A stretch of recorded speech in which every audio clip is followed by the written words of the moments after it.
Chapter 39-49. You're such an astute person, how could you not notice that something was wrong? When Qin Zhou heard that, he felt that it made sense. What I said really came true. When I woke up in the morning, I realized that it had already been returned. Hua Jin still had some lingering fear. You can say that I borrowed your words. Then, Qin Zhou's lips suddenly curled into a sinister smile. Do you mean what you said? What do you mean? Do you mean what you said about me counts? Hua Jin did not react at first, but he nodded naturally. Yes, of course.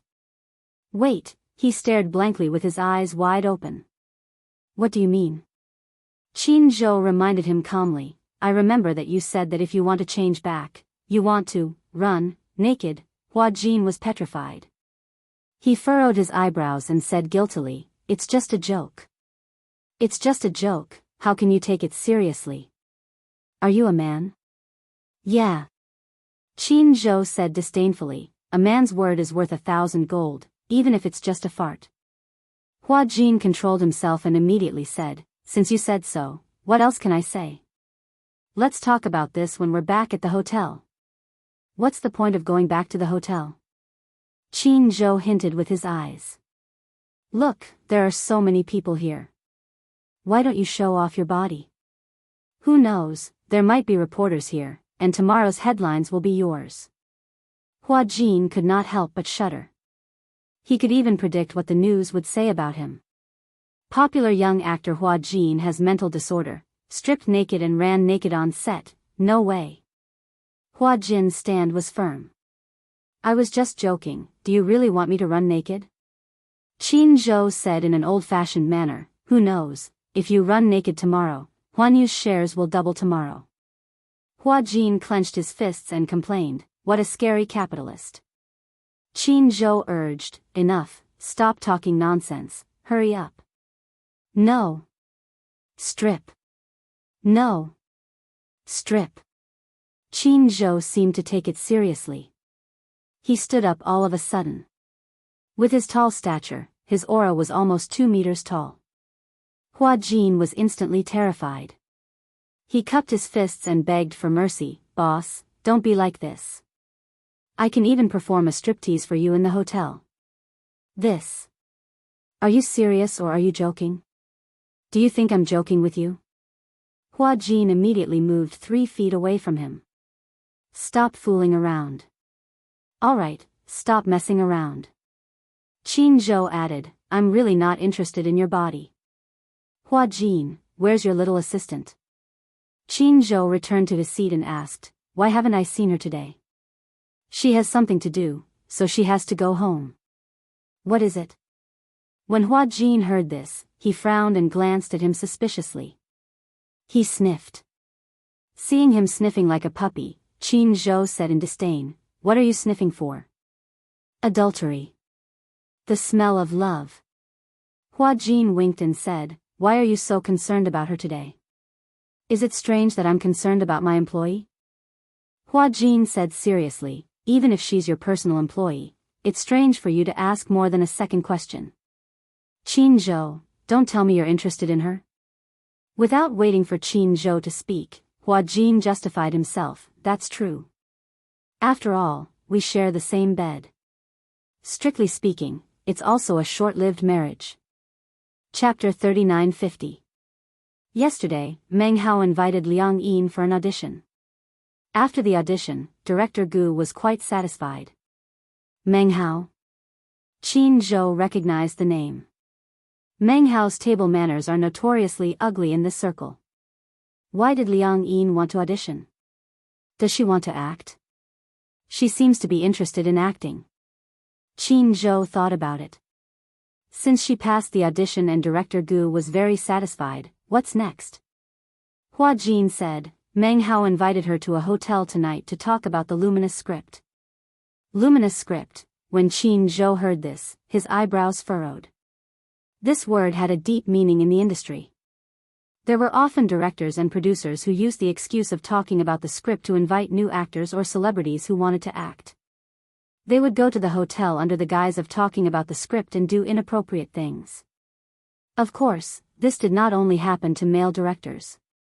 Some older artists with more experience and resources were not limited to men and women.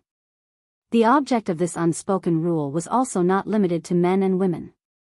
Especially many male directors, men and women had different tastes. The sexual orientation of many directors was a mystery. Qin Zhou knew that Meng Hao liked to play with women. Sometimes, he would also play with some of the new young men. It was quite disgusting. Qin Zhou had been in the industry for so many years, and countless women had been sent to his door. It was not that he was not moved, but he felt that it was dirty. It was not that he felt that those who did not hesitate to sell their bodies for fame and fame were dirty. It was that he felt that this kind of transaction was too dirty. He did not touch it. Although walking by the river often, who would not wet their shoes? But Qin Zhou did not know what it was. It was as if he was made of steel, and his determination was extremely terrifying. However, there was one thing that everyone in the industry tacitly agreed on. No one dared to touch Qin Zhou's people. No matter how low their status was, as long as they were under Qin Zhou, no matter how crazy they would not dare to touch a hair on them. Therefore, many newcomers who signed with Huanyu dreamed of being under Qin Zhou. Because if they became Qin Zhou's artists, not only would the resources be explosively good, but they would also not have to go through those ugly unspoken rules. In this industry, even if they did not take the initiative to offer themselves, sometimes they could not help but be selected by the boss. They had to accompany him. If he didn't accompany them, it meant that he wasn't giving them any face. If it was light, they would withdraw their cooperation. If it was heavy, they would be banned from the internet. But Qin Zhou had the confidence and ability to do so. No one dared to do anything to his artists. Even if there were some that didn't know what was good for them, they would be beaten back in a few seconds. How dare Meng Hao? I wonder who Liang Yin belongs to. Although Liang Yin was only Hua Jin's assistant on the surface, since she was Hua Jin's assistant, Liang Yin's people were also his people. Meng Hao actually dared to have such an idea. No wonder he saw Meng Hao heading towards Hua Jin's resting place when he arrived. I had a fight with Meng Hao yesterday. What is it? He scolded me for not being tactful. Hua Jin was like a primary school student complaining to his teacher. He told Qin Zhou about his argument with Meng Hao last night. When Qin Zhou heard this, his expression did not change, but it was obvious that he was angry. All right, I got it. He said, I'll handle it. Just focus on your acting. When Hua Jin heard this, he nodded silently. In the afternoon, Qin Zhou asked Meng Hao to meet. When Meng Hao found out that Qin Zhou had summoned him, he felt a little guilty. Chapter 39:51. It would be fine if Hua Jin didn't take it to heart. But if he took it to heart and word got to Qin Zhou, he would be in deep trouble. Who was Qin Zhou? He was the boss of Huanyu. Although Huanyu was a branch of Xingyu Financial Group on the surface, and Mu Yazha was the main legal representative of Huanyu, in fact, the real power of Huanyu had long been in Qin Zhou's hands. Mu Yazha had already handed over the real power of Huanyu to Qin Zhou. If it weren't for their strong friendship, he would never have ceded such a big Huanyu to Qin Zhou. This showed that Qin Zhou and Mu Yazha had a good relationship. Most importantly, everyone knew that Mu Yazha's wife, Yun Shishir, was an artist under Qin Zhou. Although Yun Shishir did not stop acting after giving birth to a little princess, she was no longer as active as before. She would occasionally take on high-quality female lead roles or attend some charity events. Basically, she would decline to participate in variety shows. It could be said that she had pretty much disappeared without a trace. But under Qin Zhou's operation, as long as Yun Shishir acted in a TV series or movie, it would definitely be the most popular. Whether it was the ratings or the box office, they were all second to none. What a terrifying operation to create such a situation. Qin Zhou was now mainly in charge of the operation of Huanyu. The only artist who was more active under him was Hua Jin. It could be said that Qin Zhou's focus now was all on Hua Jin. Meng Hao was also sure that offending Hua Jin would undoubtedly offend Qin Zhou indirectly. So, the next day, he thought about trying to apologize to Hua Jin. In the end, in front of Director Gu, Hua Jin didn't even pay attention to him. Meng Hao was embarrassed. Director Gu also realized that something was wrong and couldn't help but ask what was going on and if he had offended Hua Jin. How could Meng Hao admit it? He was still angry. He had obviously lowered his status, but Hua Jin didn't even look at him, which made him very embarrassed. Director Gu added, "Luckily, you didn't offend Hua Jin. If you had offended Hua Jin, it would be equivalent to offending Qin Zhou." The consequences of offending Qin Zhou were self-evident. Meng Hao couldn't sit still anymore. Therefore, he thought of looking for an opportunity to have a good chat with Hua Jin and get closer to him. In the end, when she went to the waiting area, she bumped into Qin Zhou. She quickly left with her tail between her legs. Not long after, he received a call from Qin Zhou. On the phone, Qin Zhou's tone was still calm, saying that he had something to discuss with him. Meng Hao suddenly had a bad premonition. He felt that Qin Zhou's invitation to him was more like a hongmen banquet. Although Meng Hao felt guilty, he still mustered up his courage and perfunctorily replied. No matter what, since Qin Zhou had asked him out, he had to go. Qin Zhou was also here. The two of them met at a coffee shop near the set. As soon as Qin Zhou sat down, Meng Hao's entire body tensed up. The man in front of him was clearly in his 30s, but he still looked like he was in his 20s. He was even older than Hua Jin. However, even though he looked young, his body had a dignified aura. Even though he was smiling, it still made people shudder. Meng Hao respectfully handed him a cigarette. Chapter 3952. As Meng Hao spoke, he was about to light the cigarette. Qin Zhou did not take the cigarette. Instead, he lit a cigarette, took a puff, and gently flicked it into the ashtray. He narrowed his eyes and asked, "I heard that you went for an audition with Liang Yin. Is that true?"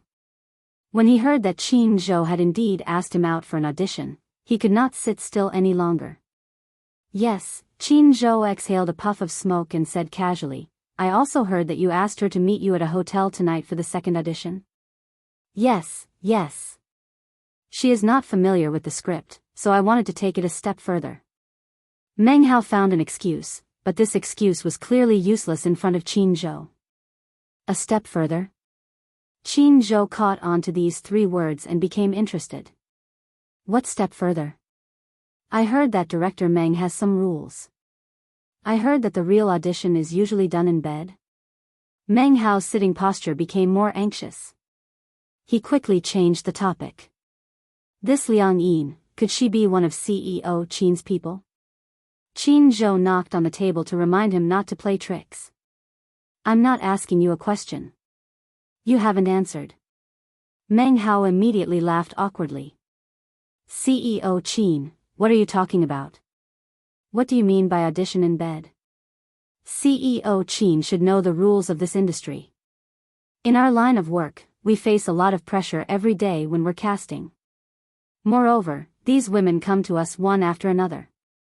In other words, Meng Hao was pushing the blame onto Liang Yin, implying that Liang Yin had come to him on her own accord. Qin Zhou was even more displeased when he heard this. What you're saying is that my men are going to send themselves to your doorstep for you to infiltrate? Meng Hao couldn't sit still anymore. Isn't that? I didn't even touch her with a finger. Meng Hao frowned and decided to be frank. Boss Qin, I figured out why you asked me to meet you this time.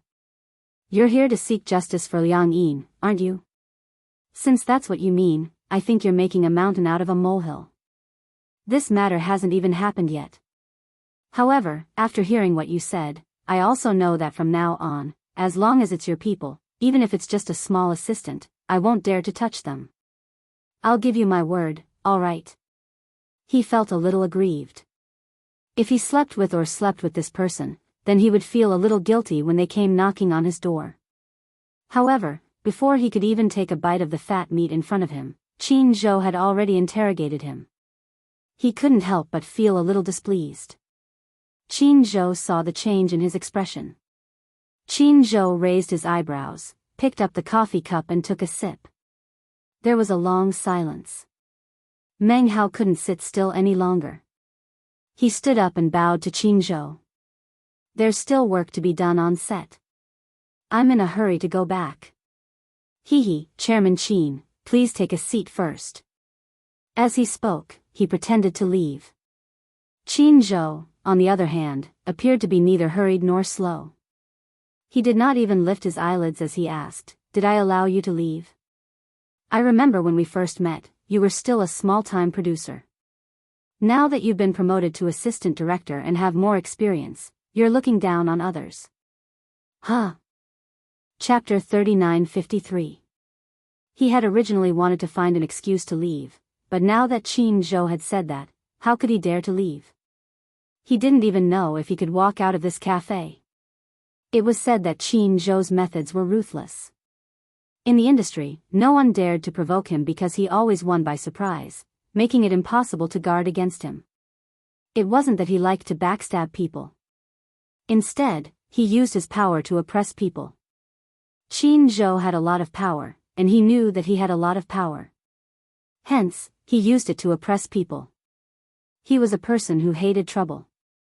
If he could solve it with power, he didn't want to waste his energy.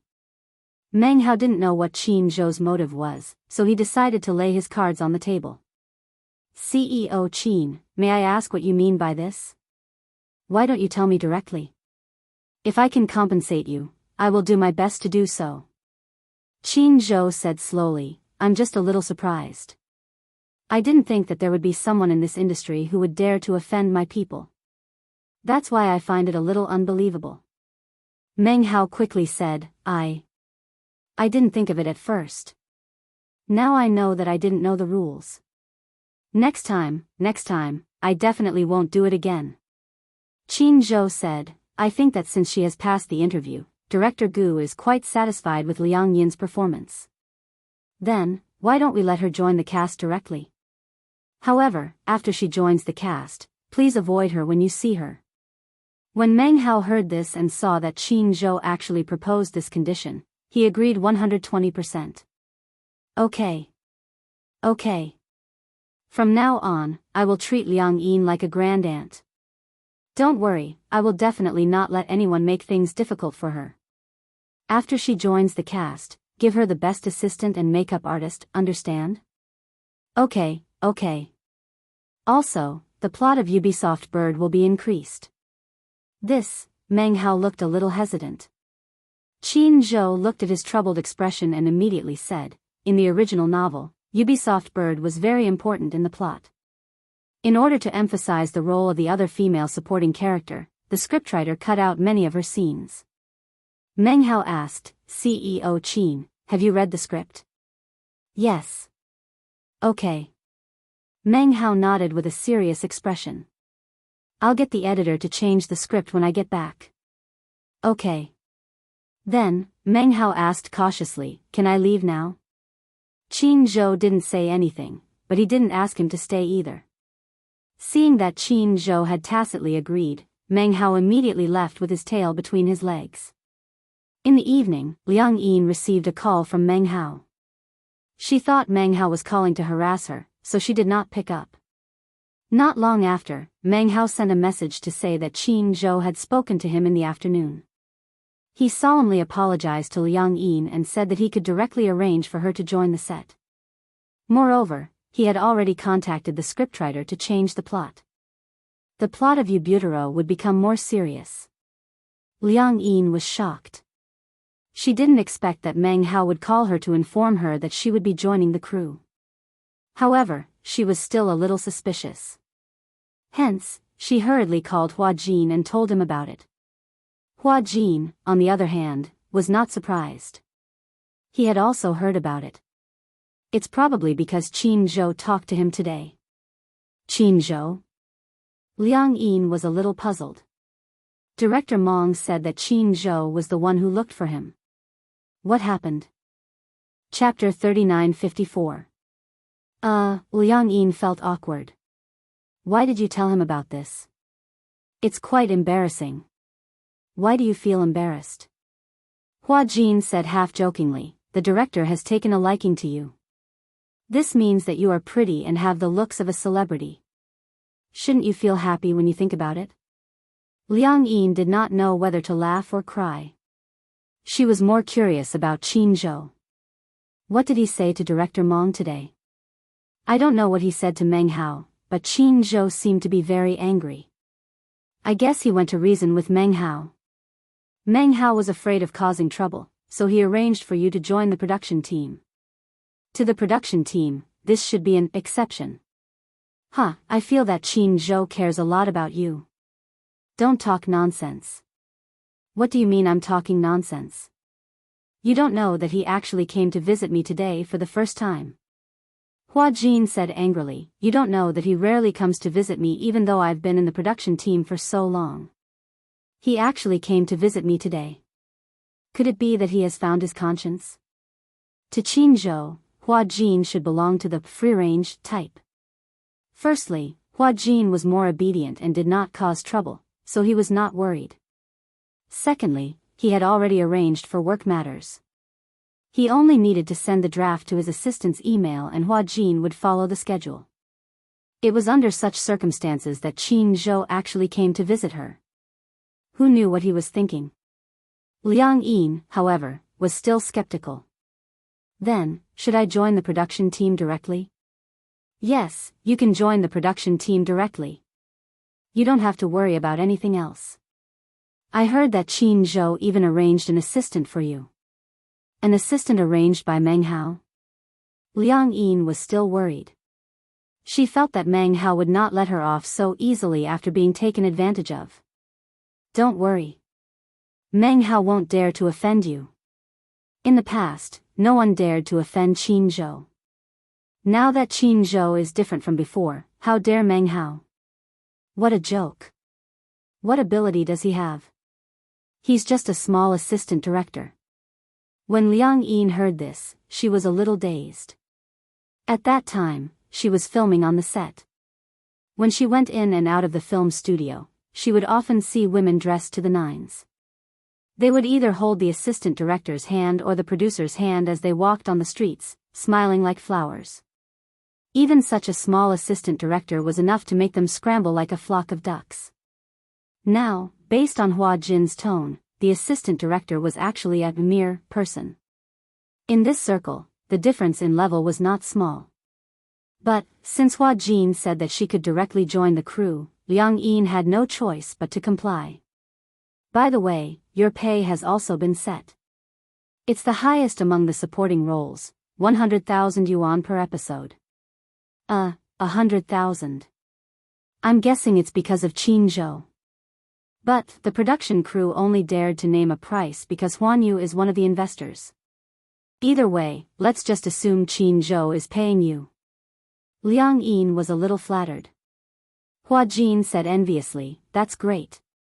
You come from such a good family. You have to know that you haven't signed a contract yet. You don't have to share your pay with anyone. I've just debuted. I can't even get 100,000 yuan per episode, let alone 100,000 yuan per episode. I just want to show my face. Liang Yin felt even more uneasy. She felt that she owed Qin Zhou a lot. Why did he treat her so well? Could it be, was he interested in her? Liang Yin quickly waved her hand when she thought of this. Chapter 3955. Just as Liang Yin's imagination was running wild, an unknown number called. Since she didn't save the number, she didn't know who was calling. She picked it up suspiciously. Qin Zhou's voice came from the other end of the line. Are you free tonight? Liang Yin recognized Qin Zhou's voice. She was so nervous that she couldn't be any more nervous. She stood up, looking a little uneasy, as if her idol was really standing in front of her. Qin Zhou heard her stuttering and obviously nervous. He couldn't help but laugh. You seem a little nervous when I called? No. Why are you calling me? Liang Yin held her forehead in annoyance as she asked this question. She sounded as if she didn't like him calling her. She definitely didn't mean it that way. She hoped that he wouldn't misunderstand her. Qin Zhou found her even more interesting after hearing this. She was so nervous. It seemed that what Hua Jin said about Liang Yin having a crush on him was true. Don't be nervous. I'm just asking if you're free tonight to have dinner together. Dinner. Liang Yin was so excited that she almost couldn't catch her breath. When she came back to her senses, she quickly nodded and said, "Of course I'm free. What are we eating?" However, after saying this, Liang Yin felt a little annoyed again. Why did her tone and words make it seem like she wasn't reserved at all? Would he think that she was a frivolous woman who couldn't wait to throw herself at him? Liang Yin suddenly felt that both her IQ and IQ had dropped by more than one level. They weren't even in love yet? How could she be so stupid? Could it be that the saying that a woman's IQ would drop when she was in love was true?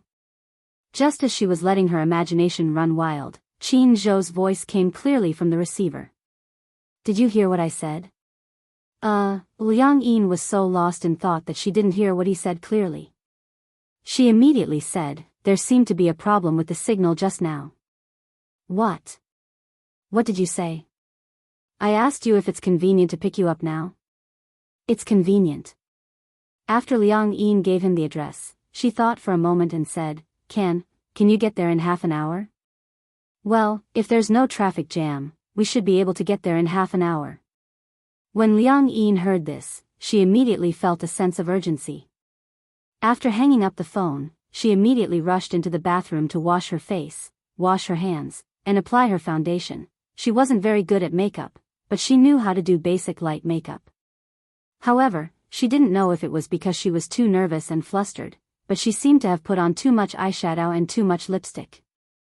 Just as she was about to start all over again, Qin Zhou called and said that he was already downstairs. Liang Yin didn't have time to remedy the situation. She put on her coat and hurried downstairs. When she arrived downstairs, she saw Qin Zhou's Bentley parked at the entrance of the neighborhood. He was sitting in the car, smoking a cigarette. When he saw her come downstairs, he immediately put out the cigarette, opened the door, and got out of the car. The moment he saw Liang Yin, his face froze. Qin Zhou's deep gaze landed on her face. At first glance, he was attracted by her thick eyeshadow. She seemed not very good at makeup. Her eyeshadow was too thick, so her eyelids looked bloated. Chapter 3956. Qin Zhou asked, "Did you put on makeup?" When Liang Yin heard this, she became a little nervous. What's wrong? Is it very thick? Qin Zhou touched the tip of his nose and said, "Yeah, it's a little thick. Like a little tabby cat." Liang Yin covered her face guiltily. She didn't have a mirror with her, so she didn't know what to do. "It's cold, let's get in the car first." As Qin Zhou said this, he unlocked the car. Liang Yin lowered her head and got into the car in frustration. However, for some reason, perhaps because she was worried that she would sit too close to him, the failed makeup on her face was clearly visible. When Qin Zhou got into the car and saw that she was sitting in the back seat, he was a little surprised. "Why are you sitting in the back?" "Well," Liang Yin said guiltily, "do you want me to go up and remove my makeup? I don't really know how to put on makeup. It seems too ugly." "If you don't know how to put on makeup, why do you want to put on makeup?" Qin Zhou retorted. Hearing this, Liang Yin felt even more dejected. It looked like she really did put on makeup that was very ugly. Otherwise, he wouldn't have said that. Oh no. She had wanted to put on some pretty makeup to leave a good impression on him. In the end, she hadn't expected that it would backfire. Just as she was feeling more dejected, Qin Zhou suddenly said, "I think you look good with makeup." When Liang Yin heard this, she was stunned. She was a little surprised and in disbelief. Really? Qin Zhou nodded seriously and patted the front passenger seat. He smiled and said, "Come and sit here." Oh, she obeyed and moved to the front passenger seat. Just as she sat down, she saw Qin Zhou's hand resting on the armrest. His fair and well-proportioned fingers looked like they were carved from jade. They were extremely beautiful. They were even prettier than a woman's hand. Liang Yin couldn't help but be entranced by them. Seeing that she kept staring at his hand, Qin Zhou also looked at his hand. He turned it over and asked, "Why do you keep staring at my hand?" Liang Yin came back to her senses and looked up. When she saw him staring straight at her, she quickly turned her head and looked straight ahead. She gulped nervously, feeling unbelievably nervous. She was so nervous that her heart was thundering. "Because, your hands are beautiful." "Really?" Qin Zhou seemed to be used to it. "There's no one who doesn't think my hands are pretty." Liang Yin smiled and rubbed her hands shyly. It was obvious that she didn't know how to act freely in front of him. Qin Zhou opened the armrest box. Inside the armrest box were some makeup tools, cotton pads, and a makeup plate. He took them out and said to her, "Let me help you touch up your makeup." "Ah." Liang Yin did not react in time and was very surprised. "Do you know how to put on makeup?" "I know a little. In the past, when I was taking care of Xianxia, I was busy, so I would help him touch up his makeup. So, I'm used to having these things prepared." At the mention of Xianxia, loneliness flashed across Qin Zhou's eyes. Liang Yin carefully took out the unpackaged food from the armrest and looked at the mirror. In the mirror, she finally saw her face that was not properly made up. It was purple. No wonder Qin Zhou had been staring at her for so long. It was really unsightly. Qin Zhou said, "Turn around." Chapter 39:57. Her heart was beating faster and faster. As he was touching up her makeup, Qin Zhou was very close to her.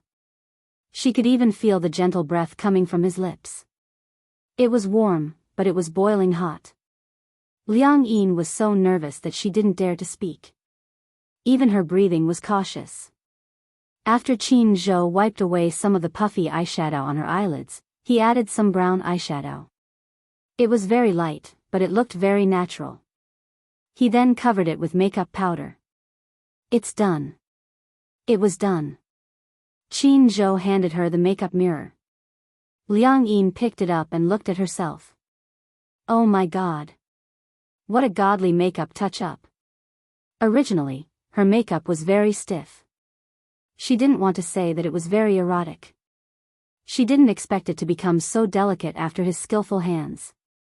"You look good." Liang Yin felt a little ashamed. Even a man looked better than her in makeup. Her hands were so bad that they were hopeless. Qin Zhou smiled and said, "I think that with your talent, you don't need makeup unless it's a special occasion. You look very good without makeup." Liang Yin's face turned even redder. "What do you want to eat?" Qin Zhou said, "I remember that you like Western food?" "Yeah. I know a good restaurant. I'll take you there." When Liang Yin heard this, she was puzzled and asked, "You? Why do you want to treat me to a meal?" Qin Zhou started the car and turned the steering wheel as he said, "Actually, nothing happened between us that night." Huh? Liang Yin was stunned for a few seconds. However, she quickly realized what Qin Zhou was referring to. She immediately said, "You're talking about this." "It's nothing. I didn't think too much about it. It's better for the person involved to explain it personally." Liang Yin was a little disappointed. She felt that Qin Zhou's words seemed to be trying his best to distance himself from her. Actually, he didn't have to explain himself. She wouldn't let her imagination run wild. His explanation made it seem like he was trying to draw a clear line between them. "I know. I won't pester you because of this." Liang Yin said this because she thought Qin Zhou was worried that she would pester him because of this. Qin Zhou knew what she was thinking, but he wasn't in a hurry to explain. Instead, he said calmly, "I didn't mean anything by what I said that morning. I was just testing you." Because when I first saw you when I woke up, I felt that you weren't Hua Jin." Qin Zhou continued, "But I wasn't sure, so I wanted to confirm it." "Sure enough, you've really switched back. This was also a good thing that was worth celebrating. So, let's treat this meal as a celebration, and also as an apology for what I did back then." Liang Yin blushed and nodded. She was extremely nervous. How could she not be nervous when her Prince Charming was sitting right beside her? The car sped along. Until the car stopped at a Western restaurant with an extremely elegant environment. Liang Yin looked up and saw a series of English letters on the signboard, but it was not an English photo. French? Qin Zhou went to the front passenger seat and opened the door for her. Liang Yin got out of the car, pointed at the signboard and asked, "What kind of Western restaurant is this?" "This is French food. It's a 3-star Michelin restaurant." "What's a Michelin restaurant? Isn't it selling tires?" Qin Zhou was speechless. Chapter 3958. Indeed, there was a tire brand called Michelin that could be found everywhere. Liang Yin often saw this signboard's tires and a special cartoon character. Qin Zhou pondered for a moment and said, "Actually, Michelin restaurants have another nickname." "Oh? What's the nickname?" "It's a restaurant that is troublesome to prepare and troublesome to eat." Liang Yin was dumbfounded when she heard this. So there was such a saying? Michelin dishes might take a lot of effort to prepare, but if you eat, the dish will be gone in a few seconds. Will you not be full? Coming to this restaurant is for this elegant atmosphere. But you shouldn't be hungry. Qin Zhou said, "Why are you in a daze? Let's go in. I've already made a reservation." Oh, Liang Yin was about to enter when she suddenly realized that Qin Zhou had stopped moving. His arm was slightly empty as he gestured to her. "Just hold my arm." Liang Yin was a little uneasy, but she still mustered up her courage and held his arm nervously. Somehow, she felt that this action was something that only couples would do. Qin Zhou took her into the restaurant, and a waiter immediately led him to the reserved booth. Michelin restaurant had an elegant environment. When they walked in, the lights were dim, but it was enough to see the layout of the restaurant and the path under their feet. The two of them walked to the booth. The waiter first pulled out a chair and gestured for Liang Yin to sit down. It was Liang Yin's first time in this restaurant. She was not used to such thoughtful service and stood there in a daze. Qin Zhou said, "Sit down." Only then did Liang Yin dare to sit down. Just as she sat down, the waiter adjusted the seat for her and walked to Qin Zhou's side to pull out a chair for him to sit down. The service was too thoughtful. There was a kind of, the sense of ceremony of European royalty. The service of this Michelin restaurant prioritized the ladies. In the same booth, the ladies would be prioritized before the men. The waiter looked French. This restaurant was originally opened by French people. Everything in the restaurant, even the details, had been restored to the original taste of Michelin. The waiter unfolded the napkin and carefully placed it on her lap. However, such a complicated etiquette made her feel even more uneasy. She was afraid that she would ruin the dining ceremony of the restaurant and become a joke to others. She felt that most of the people who went in and out of the restaurant were either rich or respectable, but it was her first time stepping into such an expensive restaurant. This was even more luxurious than the Western food Hua Jin had treated her to. After laying out the napkins, the waiter served 2 appetizers. There were 2 appetizers. One of them was pointed out by Qin Zhou, black truffle puff skin soup, which was bogus classic. It was said that only VIP guests could enjoy this dish, and it was not available to outsiders. On the surface, the cup looked like it was made of crispy pastry. After poking open the golden skin, one could see the warm soup inside. Liang Yin was suddenly in a dilemma. The dishes were so exquisite that she didn't know how to eat them. Previously, when he went to the Western restaurant, he still knew how to cut the steak. So, should he just drink the crispy skin soup or? Liang Yin looked at Qin Zhou, asking for advice. Chapter 3959. She took a bite and the fragrance lingered in her mouth. Liang Yin followed Qin Zhou's example. She soaked the pastry in the soup and took a bite. It was delicious. The appetizer was Hungarian cheese, which was also delicious. Just like that, she finished all the appetizers in no time. The waiter was standing at the side. When he saw Qin Zhou raise his hand, he immediately walked over and took away all the plates. However, when he saw Liang Yin eating the CD, he was surprised. Qin Zhou took a look and saw that Liang Yin was a little confused.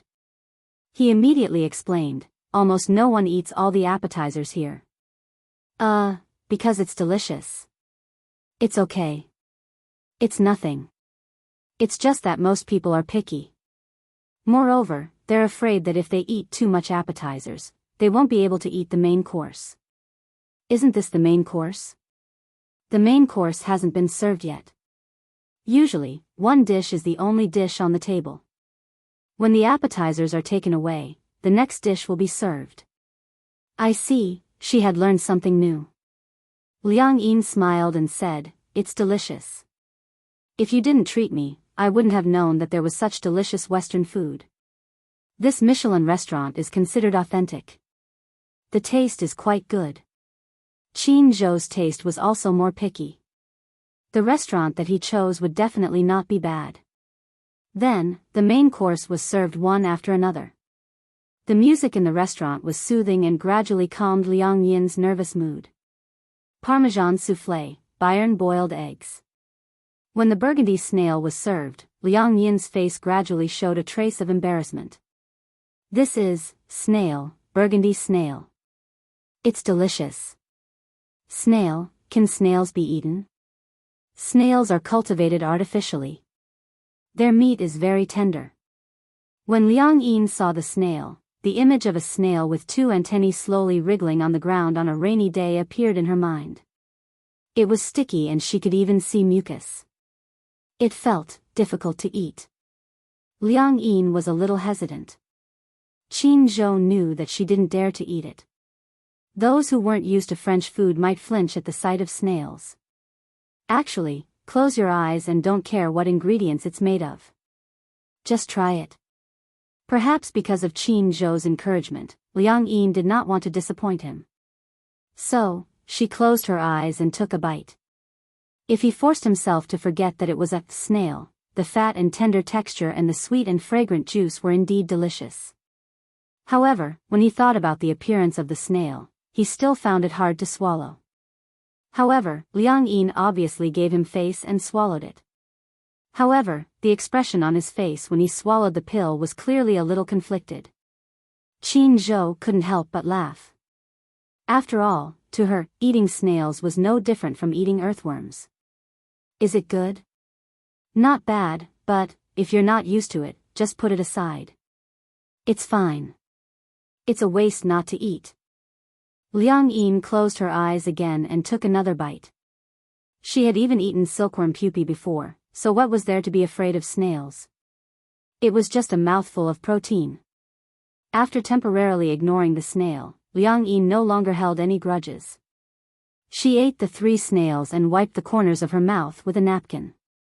Actually, if you ignore the fact that it's a snail, this dish is quite delicious.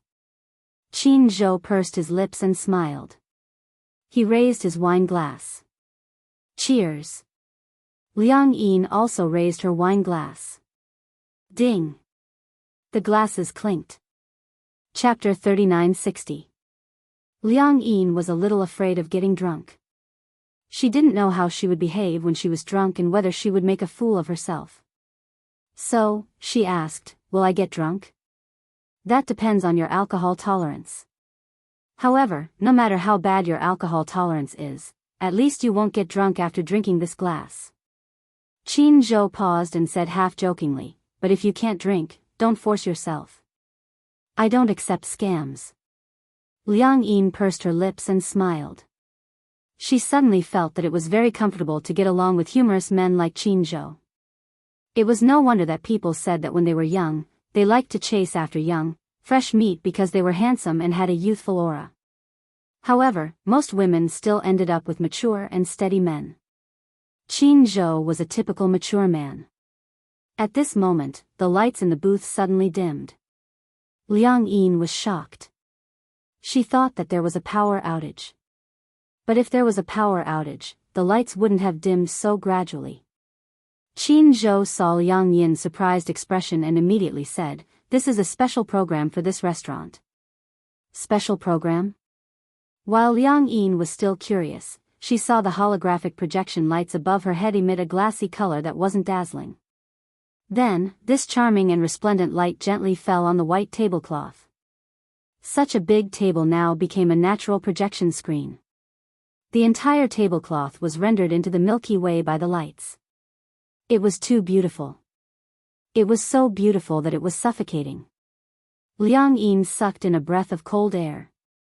She didn't expect that the white tablecloth, which she thought looked ordinary when she sat down, would be so ordinary. She didn't expect that a holographic image would give her the feeling of being in a dazzling galaxy. It's so beautiful. Qin Zhou smiled and looked at Liang Yin. Liang Yin looked at the resplendent lights in a daze. Along with the music, all kinds of beautiful effects were created. Can I take a picture?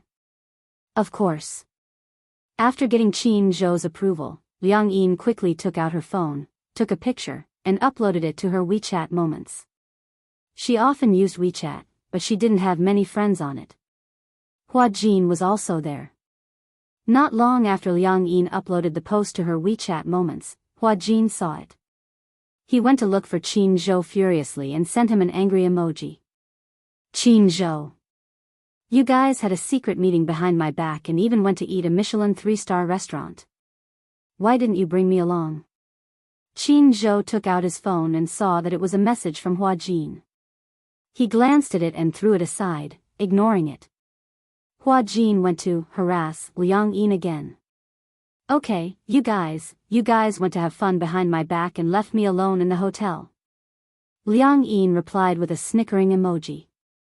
Hee, I won't bring you. Hua Jin exploded in anger and sent an aggrieved kitten emoji. In the blink of an eye, tears flowed like a river. Humph. If there's good food next time, I won't bring you guys along. Liang Yin smiled and replied with a tongue-out emoji. Then, she ignored Hua Jin. Qin Zhou saw that she was holding her phone and guessed that it was a message from Hua Jin. He asked, Hua Jin went to harass you? Yeah, he said that we didn't bring him to Michelin and he was angry. Qin Zhou snorted. Did I not bring him here to eat enough? He must be sick of it. Do you guys come here often to eat?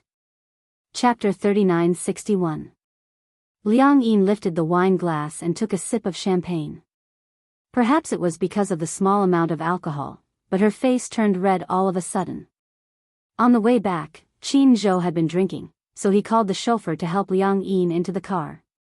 She was obviously a little drunk and a little groggy, but she wasn't exactly drunk. She only felt that Qin Zhou's voice was a little ethereal and distant. The heater was turned on in the car, so it was very warm. Liang Yin leaned against the seat and felt her head suddenly become heavy and groggy. Seeing that her head was swaying, Qin Zhou simply reached out his arm and put it around her shoulders so that she could lean on his shoulder. For some reason, at that moment, Liang Yin suddenly became clear-headed. Even though she had indeed drunk some wine earlier and felt a little tipsy, Qin Zhou's action had undoubtedly startled her awake. Leaning on his shoulder, she was so stiff that her whole body was tense. Liang Yin mustered up her courage and opened her eyes a little to sneak a peek above her head. Qin Zhou looked out the window quietly. His chiseled side profile was extremely exquisite, like a work of art carved by the gods. With such good looks, he could definitely debut as an idol. At that moment, Liang Yin clearly understood that she seemed to be in love. No one had ever treated her so well. Whether it was her father or her mother, she had been like a weed since she was young. She felt like she had been exiled. She wasn't a sentimental person, but occasionally, she would feel envious and jealous when she saw other children coming home from school with their parents. When she came home alone, the house was empty. When she was young, she could only go to her grandparents' house to eat, or cook instant noodles for herself. She didn't know how it felt to be doted on. It wasn't because Qin Zhou was so good to her that she liked him. It was because he gave her an indescribable feeling. She would rather recognize this feeling as a sense of belonging. I don't know how many times you've been giggling since this morning. On the set, Liang Yin was waiting for the opportunity to try on her makeup. When Hua Jin came back from filming, he saw her hugging his hot water bottle and giggling like no one else was around. He walked over grumpily and snatched the hot water bottle from her arms. He glanced at her and said, "How much longer are you going to giggle like that?" Liang Yin snapped back to her senses. She glanced at him and quickly stopped giggling. "Have you passed?" "Yes." "Wait for the next one." Hua Jin sat down and looked at her expression suspiciously. Even though she wasn't wearing makeup or blush, her red cheeks looked like they had been dyed with rouge. He couldn't help but feel suspicious. "What did you guys do yesterday?" Liang Yin said, "Nothing. I saw you giggling like a fool." Hua Jin smiled wickedly. "Did you make any progress yesterday? What are you thinking? What else did you do after dinner yesterday?" "We didn't do anything. After dinner, he sent me home and then left." Hua Jin furrowed his brows. He hated Qin Zhou for being so disappointing. He had thought that Qin Zhou had taken a liking to her and wanted to make a move on her. Chapter 3962. At last night's dinner, Hua Jin had thought that Qin Zhou wanted to serve meat directly. He didn't expect that Qin Zhou had become a vegetarian. Boring, humph. When Liang Yin heard that, she could guess what Hua Jin was thinking. She snorted coldly. "Do you think Qin Zhou is like you? He's a gentleman, not what you think." "He's a gentleman? Do you want me to talk to you about his past relationships?" Hua Jin deliberately baited her. As expected, Liang Yin took the bait and became excited all of a sudden. "Past relationships? Tell me about it." "Humph, if you want to know, I won't say." "Hey." Liang Yin hated people who kept people in suspense and didn't satisfy their curiosity. Was there a need to ask? It was obvious that he was doing it on purpose. Since Hua Jin didn't say anything on purpose, Liang Yin also resisted the urge to ask. Firstly, she didn't want Hua Jin to get what he wanted. Secondly, it didn't seem appropriate to ask about his past. However, Liang Yin started to ask Hua Jin about other things. "Do you know what Qin Zhou likes to eat?" For example, what kind of dishes he likes to eat. Also, what kind of fruits and flowers he likes. Hua Jin said casually, "He's a capitalist. He likes money the most. Money can buy everything you say." Liang Yin was speechless. She was speechless. Hua Jin frowned slightly. "Why, you want to make soup and cook for him?" I heard that when he goes to work, he either orders takeout or eats from the cafeteria. The food in the cafeteria must be terrible, right?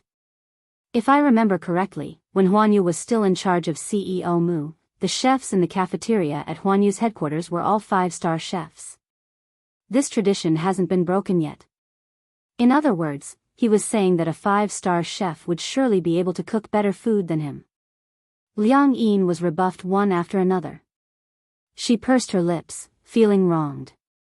Then, "I'll knit a scarf for him." "Knitting a scarf?" Hua Jin narrowed his eyes and teased, "Can't you be more mature and knit something difficult?" "I know how to knit scarves and scarves." "Really? Why would I lie to you?" Hua Jin said confidently, "Isn't a scarf just a matter of 2 needles tying a row of knots, then threading, hooking, and picking?" Liang Yin was hit hard again. Her whole person was like a wilted eggplant. She hung her head and looked very depressed. "But you can buy him a gift." "I don't know what gift to give. I have a feeling that Qin Zhou lacks nothing." Hua Jin winked at her. "Do you know what Qin Zhou likes?" "What?" "Men are just like women who like lipstick, bags, and jewelry.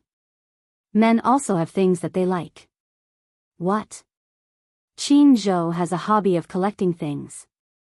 I remember his walk-in closet has a row of drawers filled with all kinds of beautiful cufflinks. In fact, most of them are out of print." Cufflinks. Liang Yin felt that it was not a problem. These cufflinks shouldn't be expensive, right? Those that are not expensive usually cost a few thousand yuan.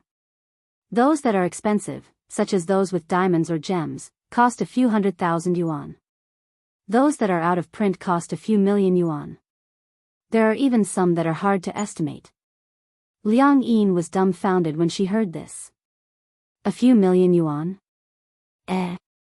She remembered that cufflinks were the kind that replaced the original cufflinks and were nailed to the cuffs. Why, someone spent a few million yuan just to buy a pair of cufflinks? How extravagant. Chapter 3963. I remember when I accompanied Qin Zhou to the Fashion Week last year, the brand manager of Cartier gave him a pair of cufflinks worth $1 million. There are also Bulgari and Hermes. Qin Zhou prefers Bulgari and Versace. These two brands are the most common in the cufflinks at home. Liang Yin was already dizzy from listening to them. She felt that the $1 million she held tightly was not worth mentioning in front of these two brands. Evil capitalists. Wasn't the gap between the rich and the poor a little too big? After trying on her makeup, Liang Yin hailed a cab and went to the department store. Standing at the Bulgari counter, she was still dizzy. Should she buy it? If she did, what reason should she give to Qin Zhou? Liang Yin thought hard and finally came up with a reason. Just say that I'm thanking him for treating me to a Michelin restaurant. Okay. It's decided then. She put her hand in her pocket and held the bank card tightly. Because she had been holding it, the cold bank card felt warm. Liang Yin walked into the Bulgari counter, trembling with fear. The reason why she was trembling with fear was that Bulgari's magnificent facade was a little dazzling. Even the staff at the counter were exquisitely dressed and good-looking. Let's walk around first. It was better to take a look at the price. Otherwise, if she asked, it would be hundreds of thousands or millions. What should she do if she couldn't afford it? That would be awkward. She felt that this kind of store was not a place for her. Liang Yin strolled around the counter as if there was no one else around. The staff in charge of the store sized her up and didn't pay much attention to her. No one came forward to serve Liang Yin. Those who worked in such a counter were all elites. Which one of them didn't have extremely sharp eyesight? Just by looking at her from head to toe, they could tell what brand she was wearing. Liang Yin was wearing clothes bought online. At most, they cost a few $100s. Which of the people who came in and out of these counters wasn't a rich lady wearing a mink coat or a successful man accompanied by a beautiful woman? She was probably a poor person who saw Bulgari and came to shop out of curiosity. Seriously. Why would poor people come to visit Bulgari? However, after seeing that no one was there to serve her and that she had been walking around alone for a long time without any intention of leaving, the shop assistants gathered together and looked at her with disgust. Who is going to chase her away? I saw that she had been strolling around inside for so long, but she didn't seem to have any intention of leaving. Don't tell me he's a thief trying to steal from the counter. She doesn't look like it. She's a girl. Why else would she shop in the counter for so long? Looking at her poor appearance, how could she possibly be here to buy things? How can a commoner like him afford the things here? She doesn't look like a thief, does she? Who knows? Is the word thief written on the thief's face? The store manager became impatient and said, there are only so many displays in the counter. Just go and see what's missing. A few of the shop assistants immediately nodded and pretended to be on patrol. They pretended as if nothing had happened and looked at the displays in the counter to see what was missing. Another shop assistant stepped forward and asked, "Hello, Mississippi. You've been shopping here for a long time. What can I do for you?" Chapter 3964. She had just walked around. Although some of the designs were indeed cheap, they still cost tens of thousands. Moreover, they were not considered good-looking. Even a layman like her felt that they were not good-looking, let alone Qin Zhou. Most of the good-looking designs cost 5 or 6 figures. Some of them did not have a price tag, so she did not dare to ask. She was afraid that she would not be able to afford them and would be looked down upon. Actually, Liang Yin was very sensitive. From the moment she walked into the counter, she could sense that the people at the counter were not very friendly towards her.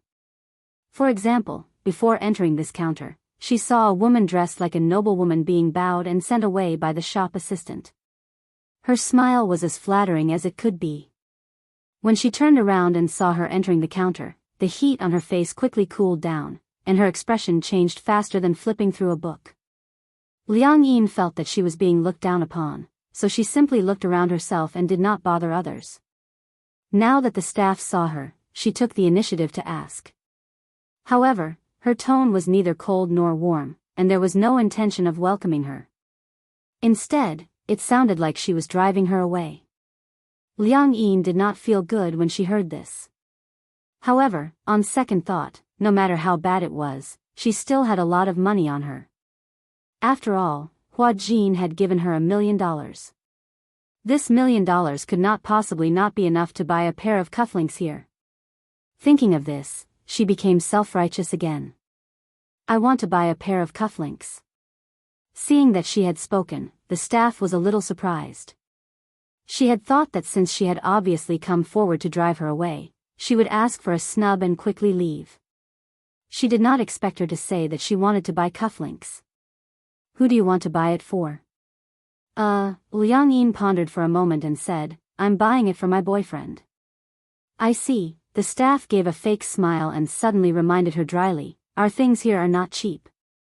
A pair of cufflinks would cost at least 5 figures. Are you sure you want to buy it? She asked so tactfully because she wanted to indirectly remind her that the things here were expensive and not cheap. She had to think carefully. What if she eagerly introduced them and the customer thought that they were expensive and did not want to buy it? Then wouldn't she be wasting her breath? It was not that they were too snobbish. Indeed, sometimes, in order to welcome a customer, the customer only came to the counter to take a look.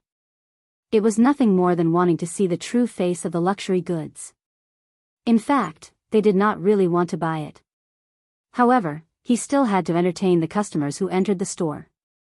Often, this kind of customer would pretend to walk around, and when the shop assistant introduced them one by one, it was obvious that they couldn't afford it.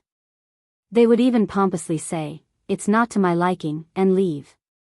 As for the really good customers, they were snatched away by other colleagues. On the surface, these counter clerks got along well with each other, but in fact, all of them were very clear-headed and astute. Why would they go against their own performance? Therefore, for such customers, the staff would push all the blame to their new colleagues. When Liang Yin heard what she said, she was a little displeased. If you can't afford it, why are you here? On the surface, the shop assistant was smiling, but in her heart, she was cursing. She had heard such words countless times. Often, there would be some old ladies dressed in gaudy clothes, pretending to be rich ladies, who would come to the counter to shop, but in the end, they would not buy anything. Okay, then take a look and see if there are any designs that you like. Liang Yin looked again and felt that there were no designs that looked particularly good in the counter. Are all the designs here? Chapter 3965. Of course not. These are the more affordable designs in our store. The really expensive ones have been kept away because many customers touch them with their hands. If the sweat on their hands gets on those gems and diamonds, it will affect their luster. Oh, Liang Yin's eyes darkened when she heard this. The designs on the outside looked so mediocre, but the prices were already in the tens of thousands. Wouldn't the expensive ones cost hundreds of thousands? Liang Yin was a little conflicted. She felt that her wallet was about to be emptied after such a long time. She didn't feel good about it. Forget it. Let's take a look first. It's free to look. These designs don't look good. Show me some nicer ones. The shop assistant muttered, but she couldn't refuse. She said, wait for me here. With that, the shop assistant went back to the safe. Just then, another shop assistant walked over, looking a little nervous. Did you see the sapphire ring on display in cabinet A? What's wrong? The shop assistant also became alert. Don't tell me, that woman is really a thief? The sapphire ring is gone. The two of them walked to cabinet A, and indeed, the sapphire ring on display was gone. The two of them were dumbfounded. It can't be. I was watching her just now. She passed by cabinet A, but I didn't see her touch it. What do you know? Some thieves are so good at stealing that they can steal things without anyone noticing. Don't let her go. Ask her clearly and I'll ask the store manager. I'm afraid she's been released. Okay. The shop assistant turned back and walked to Liang Yin. Seeing that she had returned empty-handed, Liang Yin was a little puzzled. Didn't you go to get your cufflinks? The safe isn't open. Look at the others. When Liang Yin heard this, she thought that the shop assistant thought that she couldn't afford it and was patronizing her. She was angry and said angrily, "Forget it. I'm not buying any more." She would go to the other counters to take a look. Didn't Qin Zhou like Versace's brand too? When she passed by, she saw the Versace brand. On the way here, she went online to find out more about the brand's logo. Seeing that Liang Yin was about to leave, the shop assistant stopped her. You cannot leave. The shop assistant was so excited that she grabbed Liang Yin's wrist. Liang Yin struggled for a moment, and her face turned ugly. What are you doing? Why aren't you letting him go? Didn't you say you wanted to buy cufflinks for your boyfriend? That's right. But you don't show me the good stuff. The designs outside don't look good.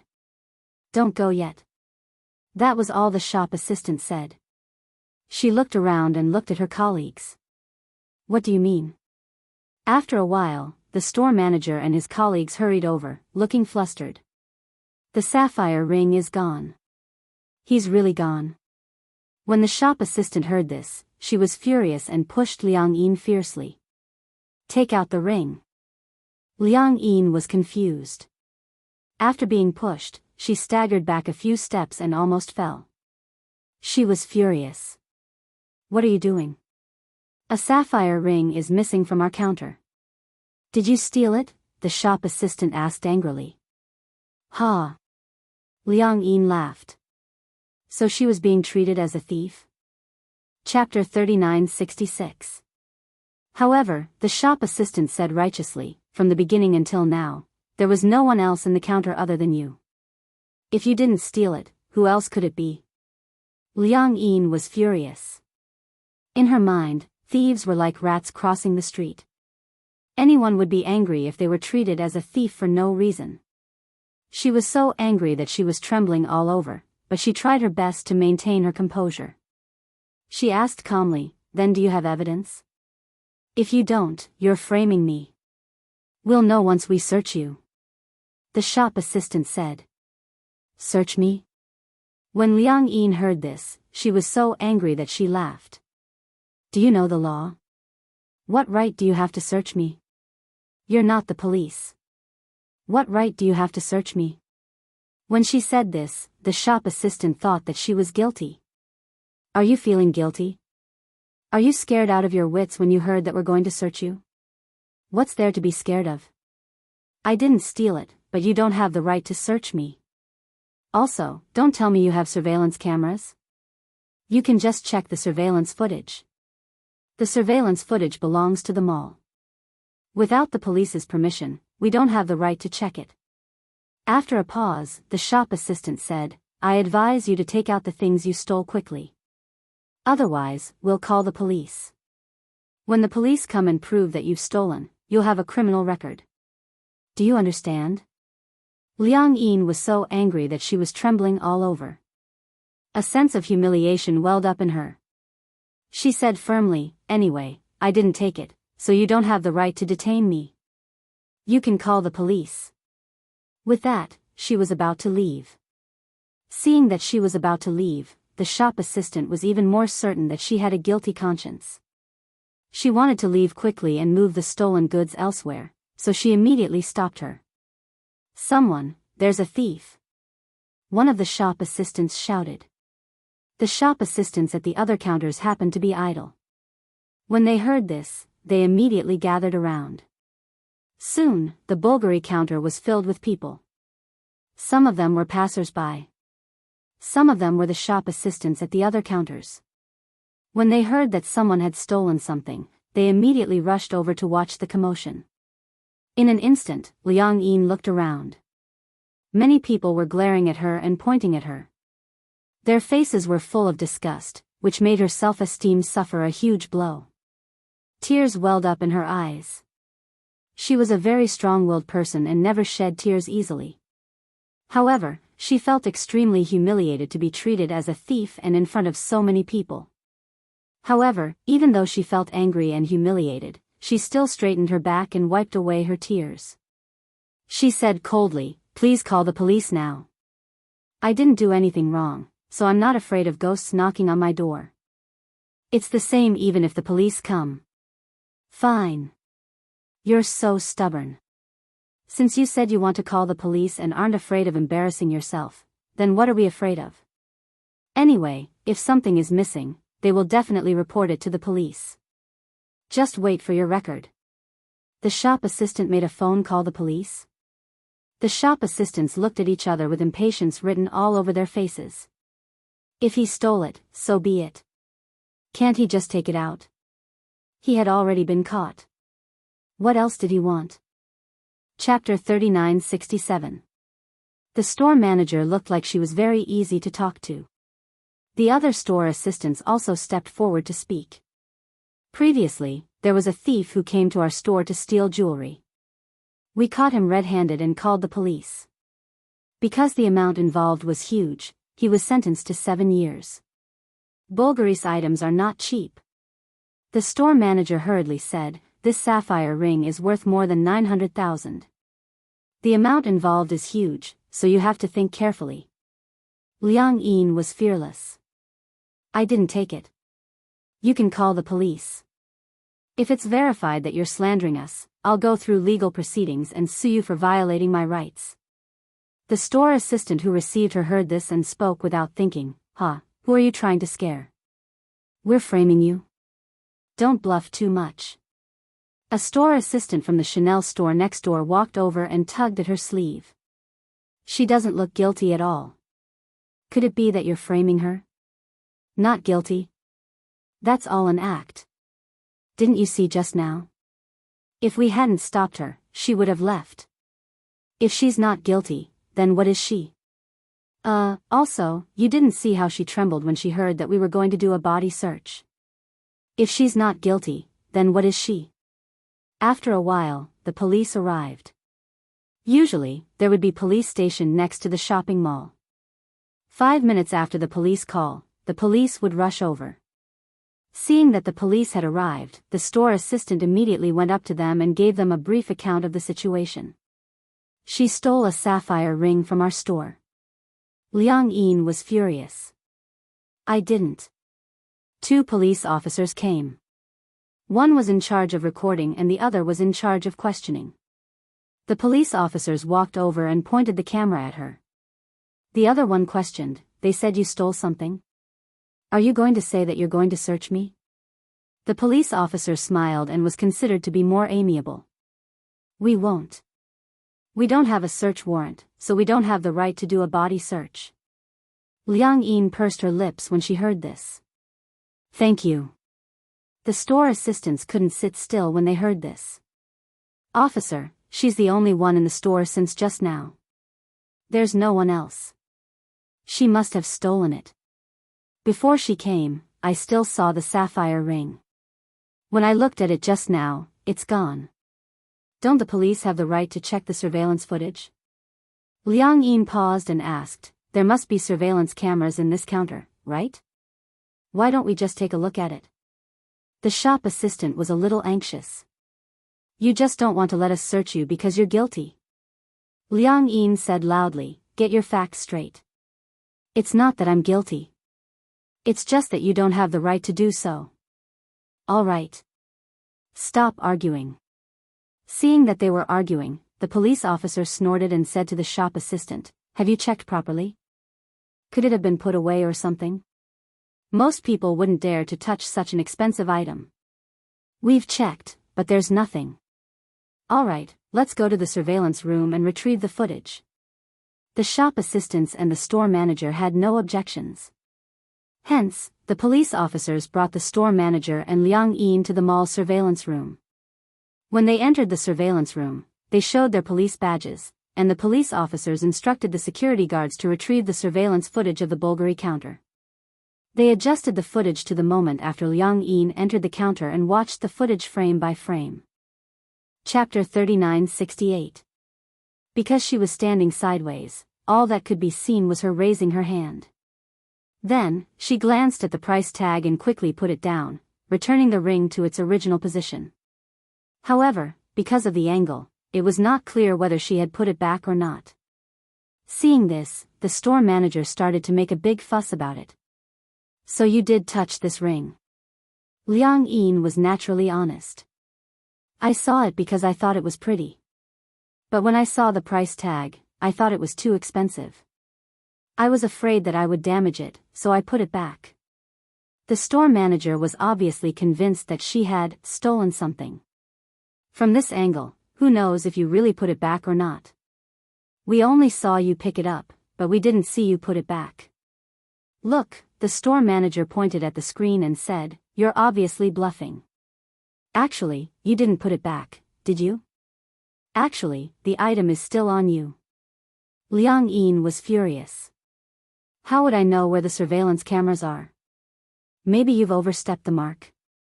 Don't be unreasonable. Aren't you obviously trying to search me? Liang Yin was obviously exasperated as well. Let me tell you, if you want to search me, I won't give it to you. The store manager was furious when he heard this. He pointed at her and complained to the police officer, "Officer, take a look, take a good look. What's with her attitude? She's not cooperating with the investigation at all." Liang Yin retorted, "Am I a criminal? Why should I cooperate with your investigation?" The police officer chided, "Both of you, stop arguing. Calm down. This matter couldn't be concluded based on just a few actions. Aren't you pushing it a little too far if you want to convict her like this?" As he spoke, the police officer turned around and advised Liang Yin, "Miss, I'm sure you've seen the video. Indeed, from this angle, we couldn't have seen you put the item back in its original position. Of course, we don't have the right to search you, but if you're willing to cooperate with us, you can prove that you're innocent." "What's wrong with that? Let us check your belongings. If you really don't have anything, you just have to cooperate with us to make a statement and you can go home. Nothing will happen." Liang Yin insisted, "I'm only following the rules. Unless you have a search warrant, I promise to cooperate with you. If not, no one has the right. This is also my right. You have no right to violate it." The store manager panicked. "Stop putting on an act. Don't you know whether you took it or not? Quickly take it out." Although this sapphire ring wasn't the most expensive one in the store, it was still worth a few 100,000 yuan. If it disappeared for no reason, the store manager would also be held responsible, and he would lose his golden rice bowl. Of course she was anxious. She might even have to pay for it. How could she afford something that cost hundreds of thousands? As a result, his emotions began to rise. Liang Yin's attitude was still firm. "Give up. Do you think I'm the kind of person who would humiliate myself? I'm clearly innocent, so why should I be searched? Only criminals are searched, right?" The store manager also clamored, "If you're innocent, then why do you look so guilty? Just take out your belongings for us to see. If you really don't have anything, who would be willing to waste time on you?" Chapter 3969. Liang Yin was furious. She pursed her lips. She wanted to cry, but she held it in and swallowed her grievances. If she were to show weakness in front of such a person, that would be the greatest insult to her. The two of them continued to waste time. The police were in charge of looking at the surveillance footage. After looking at it, other than the one suspicious point, they couldn't find any problems. They were at their wits' end. Could it have fallen into a corner? The policeman proposed such an idea. The store manager immediately said, "That's impossible. There can't be a blind spot." Liang Yin retorted, "Who knows if you stole it?" The store manager retorted angrily, "Watch your mouth." Liang Yin ignored her and sat down on the chair with her back facing the store manager. She didn't say a word. No matter how the store manager tried to provoke and humiliate her, she tried her best to look indifferent. Soon, the regional manager rushed over. When he heard that a ring was missing, he appeared anxious and reprimanded the store manager. Why is a ring missing all of a sudden? What's going on? The store manager pursed her lips and gestured at Liang Yin, who was sitting at the table. She said sarcastically, I suspect that she stole it. The regional manager glanced at Liang Yin and threw a question at the store manager. Do you have any evidence? No, that's bullshit. The regional manager said harshly, if this ring is gone, you can pack your bags and get lost. I can't protect you anymore. The store manager bit her lip and watched the regional manager leave. When she looked at Liang Yin again, her eyes were filled with resentment. It's all your fault. Without any warning, she suddenly pounced on Liang Yin and gave her 2 tight slaps on the face without any explanation. You must have stolen it. Liang Yin wasn't one to be taken advantage of. Not to be outdone, she retaliated with a slap. Don't be unreasonable. The store manager was obviously worried that she would lose her job. She grabbed her clothes and wanted to force her to hand over the ring. You're not willing to let us search it because you have a guilty conscience. You're not willing, right? This is not up to you. As he spoke, he reached out to touch her pocket. The two of them started to wrestle. However, the store manager was obviously anxious. After a while, Liang Yin was at a disadvantage and was pushed to the ground. Her hair was messy and she was in a sorry state. Covering her burning face, she still stubbornly refused to shed a single tear. The police hurriedly came up to stop them and finally separated the two of them. The store manager shouted, Officers, she's the thief. Take her back to the police station for investigation. Search her body. I guarantee you'll find something. Liang Yin's eyes were red as she glared at her fiercely. Once again, she explained hoarsely, I didn't. After saying that, he was so angry that his whole body trembled. At this moment, his phone suddenly rang. Liang Yin realized that the voice came from her bag. She took out her phone and saw the name, Qin Zhou. At that moment, for some reason, tears fell helplessly from her eyes. Cry. You're still crying. What right do you have to cry? Liang Yin ignored her. She didn't want to pick up Qin Zhou's call. After all, she was in such a sorry state and she didn't want him to see her in such a sorry state. However, Qin Zhou called again. Liang Yin guessed that something must have happened, so she picked up the call. Chapter 3970. Liang Yin held her breath but didn't say anything. However, Qin Zhou sensed that something was amiss from her heavy breathing. What's wrong? Are you crying? Liang Yin knew that she couldn't hide it any longer.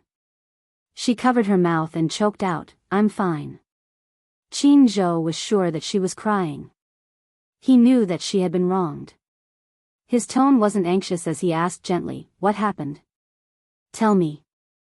Liang Yin didn't want to talk about it. However, Qin Zhou was very capable. His tone was gentle and extremely patient. Soon, Liang Yin's psychological defenses were completely broken. I didn't steal anything, she choked out, I really didn't. Why don't you believe me? Qin Zhou finally felt a little nervous. Where are you? I'll come over right away. Seeing that she was stammering, the store manager didn't think twice before snatching her cell phone and speaking into the microphone. Hello, I'm the store manager of the Bulgari counter. May I know how you are related to her? Liang Yin panicked and reached out to snatch her cell phone back. However, the next second, she heard the store manager's suspicious tone. Are you her boyfriend? Boom, it was as if something had exploded in her head. She widened her eyes in shock. Qin Zhou, what did he say over the phone? He claimed to be her boyfriend? She found it hard to believe. In any case, come over here. Your girlfriend is suspected of stealing jewelry and is being detained by the police. The store manager told him the address. 20 minutes later, Qin Zhou arrived very quickly. He had been driving past the department store and had wanted to ask Hua Jin and Liang Yin out for dinner to discuss the contract signing. He had made a call, but when he heard that something had happened, he immediately turned around and rushed over. Qin Zhou pushed open the office door and saw the layout of the room. The police stood beside the surveillance camera while the store owner crossed his arms in front of his chest, looking very arrogant. Meanwhile, Liang Yin was slumped on a chair. Her messy hair covered half of her face and her expression couldn't be seen clearly. However, she was curled up and looked very lonely, like a frightened rabbit. When the store manager saw Qin Zhou, he was shocked. Qin Zhou was wearing a suit. Anyone with a discerning eye could tell at a glance that he was an elite. He was handsome, tall, and had an inviolable aura. For some reason, his appearance made the store manager feel a little guilty. Was this her boyfriend? He seemed to be a wealthy and respectable person. With such a boyfriend, the suspicion of stealing was not high. However, there were also rich people who stole things. Perhaps this woman had some special fetishes? Thinking of this, she forced herself to calm down. Qin Zhou didn't even look at the others. He walked straight to Liang Yin and gently placed his hand on her shoulder. Liang Yin's shoulders trembled slightly. She finally raised her head and looked at Qin Zhou. Tears welled up in her eyes, but they refused to fall. She didn't dare to look at him, afraid that he would see her in such a sorry state. Qin Zhou raised his head and finally glanced at the others. He snorted coldly and said, "Can anyone explain this to me?" Just as the police were about to say something, the store manager beat them to it and explained the ins and outs of the matter clearly. When Qin Zhou heard this, he sneered, obviously disdainful. Chapter 3971. The store manager was speechless. "Very well." Qin Zhou said politely, "Get your manager here." "Our manager?" The store manager said, "Chase our regional manager away." "I didn't mean the regional manager." Qin Zhou said again, "Get your general manager here." The store manager said tactfully, "We don't have the authority." Qin Zhou smirked. "Oh, is that so?" He sent a text message. After about 10 minutes, the general manager of the mall rushed over. I was wondering who it was." "So it's CEO Qin. What can I do for you, Boss Qin, for?" The store manager and the police officer were completely dumbfounded. Especially the store manager, his mouth was so big that it could fit an entire egg. In the past, the big shots who were high and mighty in front of them had to bow and scrape in front of this man? Who exactly was this man? Qin Zhou was a man of few words. He only said, "My girlfriend was arrested as a thief when she was shopping in your mall. Now, your store manager wants to do a body search. What do you think?" When the manager heard this, his face turned a little pale. He turned around and questioned the store manager, "What's going on?" The store manager said submissively, "I suspect that she stole something and hid it on her body. I want to check her. She stole something?" The manager was dumbfounded. "Who is she?" "She works for CEO Qin." "Why would she need to steal?" "You must be kidding me." But after she touched the sapphire ring, it disappeared without a trace. "It's normal for me to be suspicious." The store manager tried his best to explain himself. When Qin Zhou heard this, he found it interesting. What a normal person. He continued casually, "It's not that I can't do a body search. My girlfriend is suspected and I have to prove my innocence. If the results show that I'm guilty, I'll bear all the consequences and responsibilities. But if I'm not, I'll have to trouble your mall to give a reasonable explanation and compensation. Also, you." Qin Zhou's gaze suddenly fell on the store manager. "Get out of here." His tone was calm, but there was an air of authority about it. When the store manager heard this, he was nervous and unhappy. No matter how big of a figure he was not the management of this mall. What right did he have to say that he should get lost just because he was told to? However, the mall manager knew that he couldn't afford to offend a ruthless person like Qin Zhou. Thus, he quickly smiled and said, "Why do you need to search me?" You're making a mountain out of a molehill. We're not the ones making a big deal out of nothing. Qin Zhou naturally categorized Liang Yin as the same as him. When Liang Yin heard this, she did not say anything. However, with Qin Zhou around, she felt an inexplicable sense of security.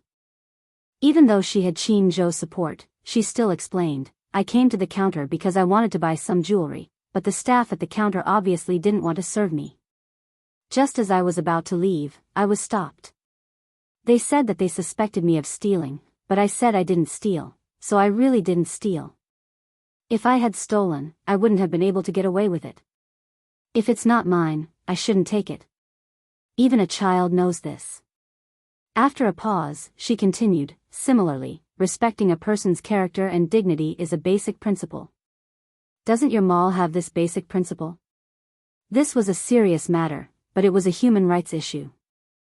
Chapter 3972.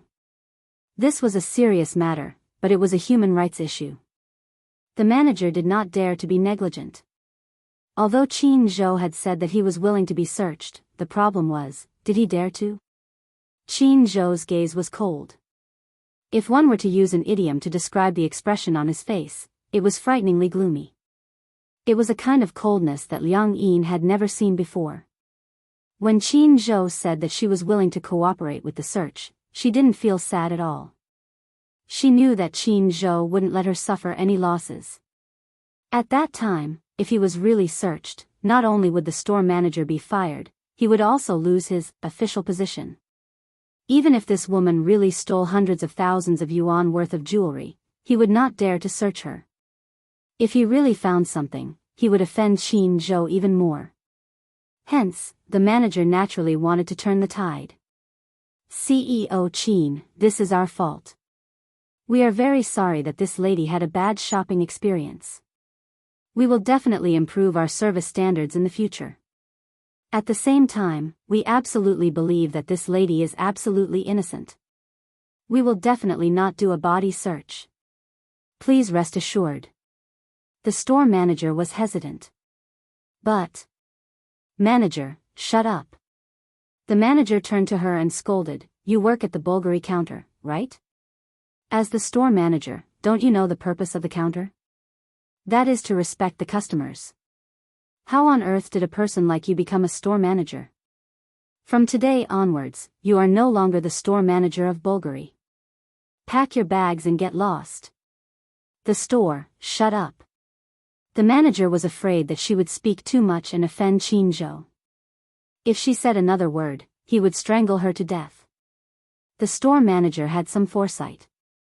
When she saw the manager's fierce gaze, she immediately understood that even if this woman really stole the jewelry, there was nothing she could do.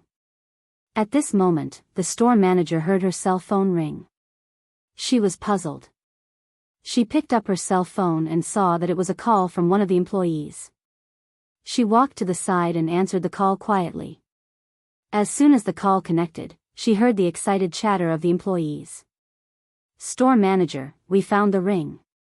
Huh? The store manager did not react in time. What was going on? Didn't they say that the ring was missing? How did they find it again? What was going on? Her mind was blank, as if it had been bombed by an atomic bomb. Oh, it's Lin Lin. The ring fell into the gap of the ring holder. She looked for it for a long time but could not pry it open. It's here, it's here. This was great news. The store manager's face turned pale. The ring. She found it? Could it be that they had really wrongly accused someone? This was not good. The manager also heard something and quickly winked at the store manager, telling her not to say anything. The store manager understood what was going on, so he didn't say anything. However, Qin Zhou's ears were sharp, and he caught the slightest hint of rustling grass in the wind. Oh, you found the ring? Found, didn't find. The store manager tried to evade him. Qin Zhou asked her further, you find it or not find it, not find it? Make it clear. Chapter 3973. CEO Qin, let's end this matter here. Regardless of whether the ring was found or not, we'll take responsibility for this loss.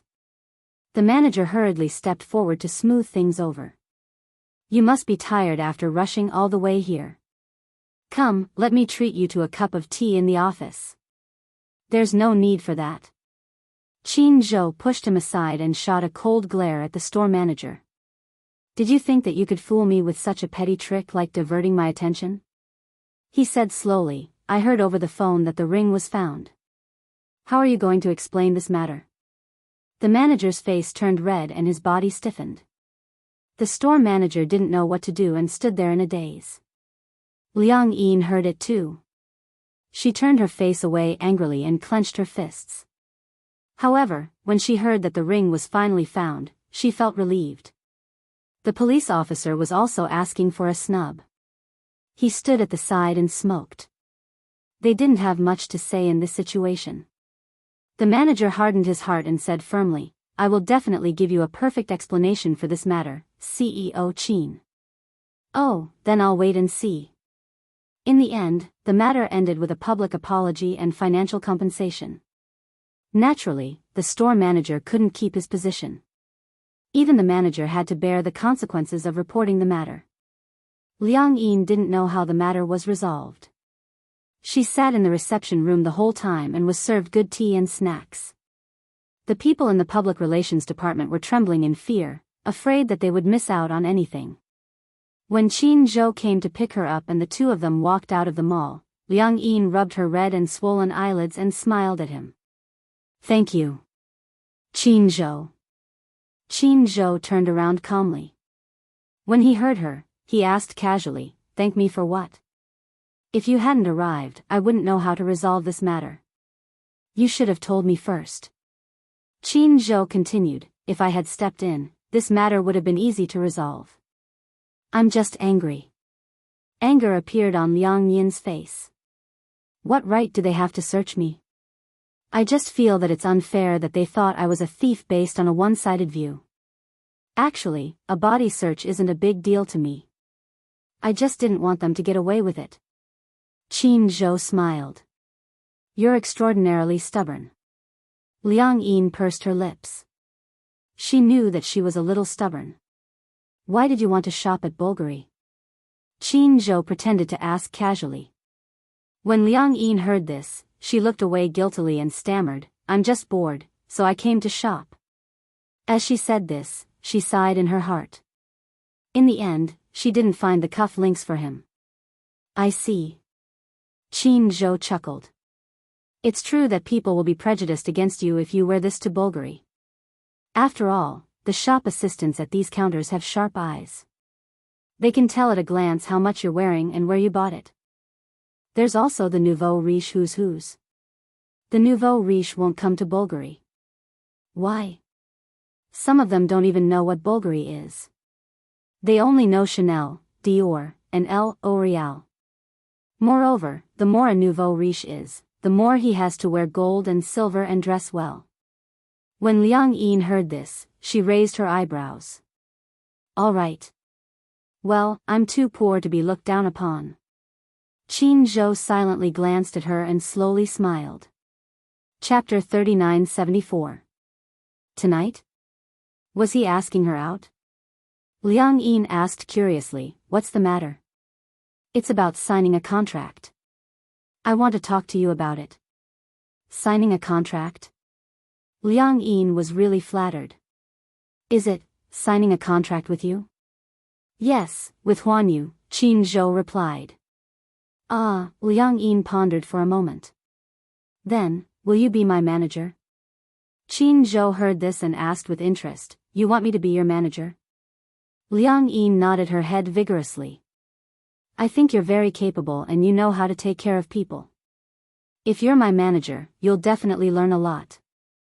The most important thing was that she would have more opportunities to interact with him. As the saying goes, the pavilion closest to the water enjoys the moonlight first. Liang Yin actually wanted to put on an act.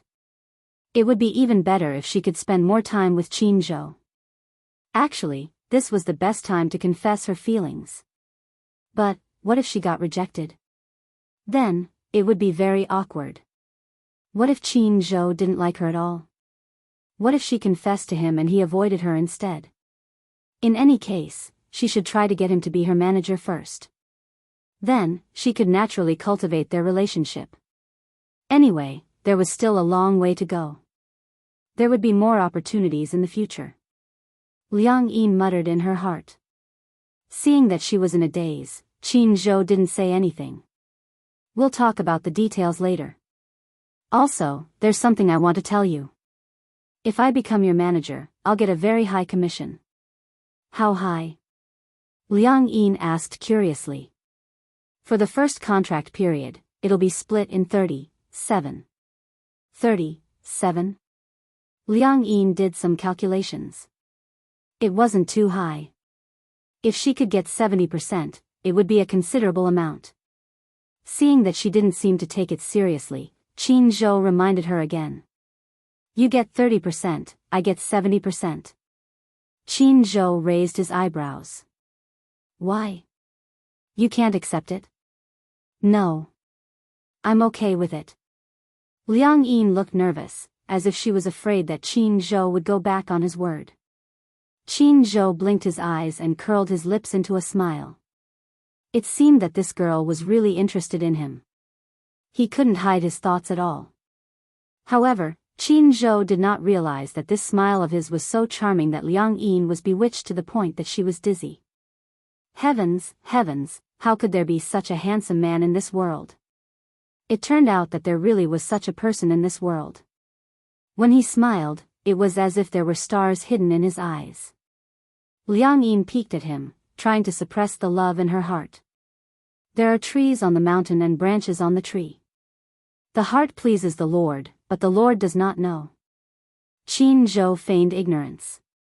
However, how could this shrewd man not see that the girl in front of him had feelings for him?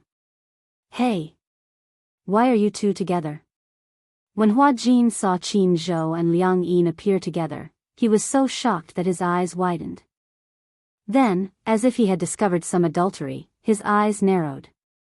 You! Don't tell me, Liang Yin glared at him. Don't spout nonsense. Hua Jin immediately said aggrievedly, I haven't said anything yet. Why are you feeling so guilty? Liang Yin felt even more guilty after being teased by him. Wasn't she making it obvious that she was trying to hide something? Something happened, Qin Zhou explained. Naturally, Hua Jin had to be concerned. Qin Zhou didn't hide the truth from him and told him the whole story. When Hua Jin heard that Liang Yin had been mistaken for a thief, not only did he not sympathize with her, he even laughed heartlessly. Chapter 3975. You went to the Bulgari counter dressed like that. It would be strange if they didn't think you were a thief. Liang Yin knew that Hua Jin meant no harm, but she still retorted, can you not judge a book by its cover? Can you judge a person based on what they wear? Actually, with your looks, you really don't need to go to Bulgari. Liang Yin was speechless when Hua Jin said that. How was it? Did you get anything today? Hua Jin asked curiously. Did you buy a gift? Liang Yin was stunned. Qin Zhou was interested. What gift? Before Hua Jin could say anything, Liang Yin anxiously rushed over and covered his mouth. Don't say it. Her sudden action shocked Hua Jin. He rolled his eyes at Liang Yin and said helplessly, let go. Liang Yin shushed him. It's a secret, okay?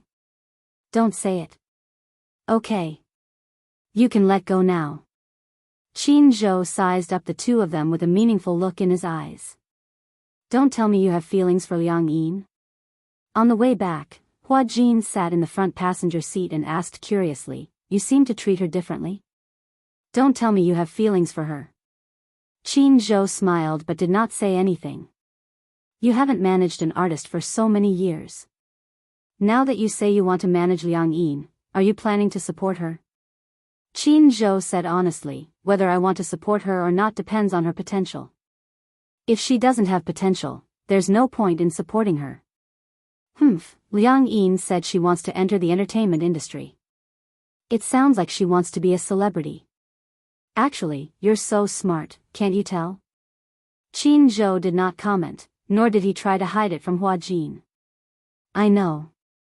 Hua Jin continued, you can tell that she likes you too. Indeed, when you like someone, you can't hide your feelings no matter what. Qin Zhou asked him back, what do you mean by like? I don't understand. What does she like about me? Qin Zhou seemed to be asking her, but at the same time, he seemed to be talking to himself. He really couldn't understand what Liang Yin liked about him. In the past, those women liked him, adored him, and chased after him because he had something they needed. Fame, profit, resources, and exposure. What they could offer was their own bodies. What Qin Zhou could give them was also what they needed. However, what about Liang Yin? What did she like about him, and what did she want from him? Qin Zhou was a very rational person. He was so rational that he would try his best to analyze the situation. However, he couldn't figure out what level Liang Yin's love for him was on. You're handsome. Hua Jin was the first to say, nowadays, girls are picky about looks at first sight. You have the face of a celebrity who can debut. You must have left a good impression. Just based on looks? Qin Zhou couldn't help but smile. Just because of this reason, she can easily talk about love. She's really a young girl who hasn't grown up yet. Hua Jin rolled his eyes helplessly. To her, you're an old bull and she's a young grass. She's still young. Moreover. Chapter 3976. Using rational thinking to explore something as irrational as love, is there a problem in itself? Qin Zhou frowned but didn't say anything. Moreover, Qin Zhou, have you ever loved someone? Do you know what love is? Love isn't just because you have a woman and you've been together. That's love. Actually, I don't think you understand what it means to like someone at all. Hua Jin's words had a huge impact on Qin Zhou's emotions. He didn't count as love? Those women in the past didn't count as love? Qin Zhou came back to his senses and glanced coldly at Hua Jin through the rearview mirror. His tone was obviously unhappy. You seem to be unusually talkative today. Hua Jin also realized that Qin Zhou was impatient, so he laughed and said, I drank too much, don't mind me. Qin Zhou snorted coldly and didn't say anything else. It was dead silent in the car. For Qin Zhou, feelings should be a reason for an equivalent exchange. You give me a sense of security, and I give you warmth. To him, it was just a ritual exchange. The reason why people liked someone was purely because they were lonely. Therefore, they wanted to comfort themselves and fall in love regardless of their own safety. At the end of the day, humans were still selfish creatures. In order to give their feelings something to rely on, they wanted to find someone they liked at all costs to satisfy themselves. Therefore, Qin Zhou had always disapproved of things like feelings. He felt that the real sacred love was too marvelous and dignified to be praised by others. He didn't like to be superficial.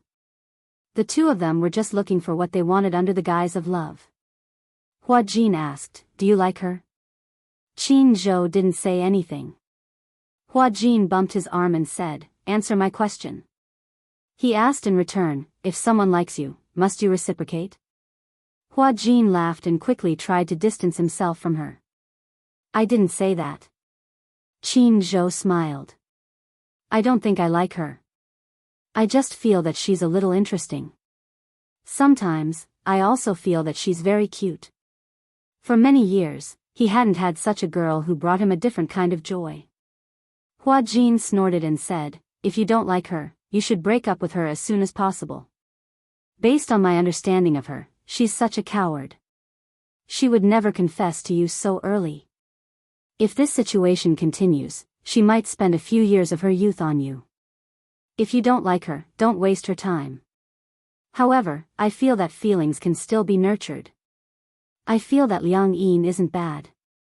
Qin Zhou hissed. So, are you trying to matchmake us or dissuade us? I didn't say anything.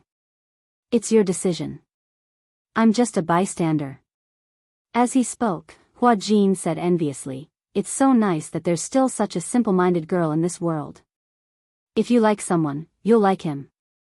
You'll like him silently, and your heart will fluctuate because of his every move. I haven't felt this way in a long time. Unrequited love was the truest feeling in the world.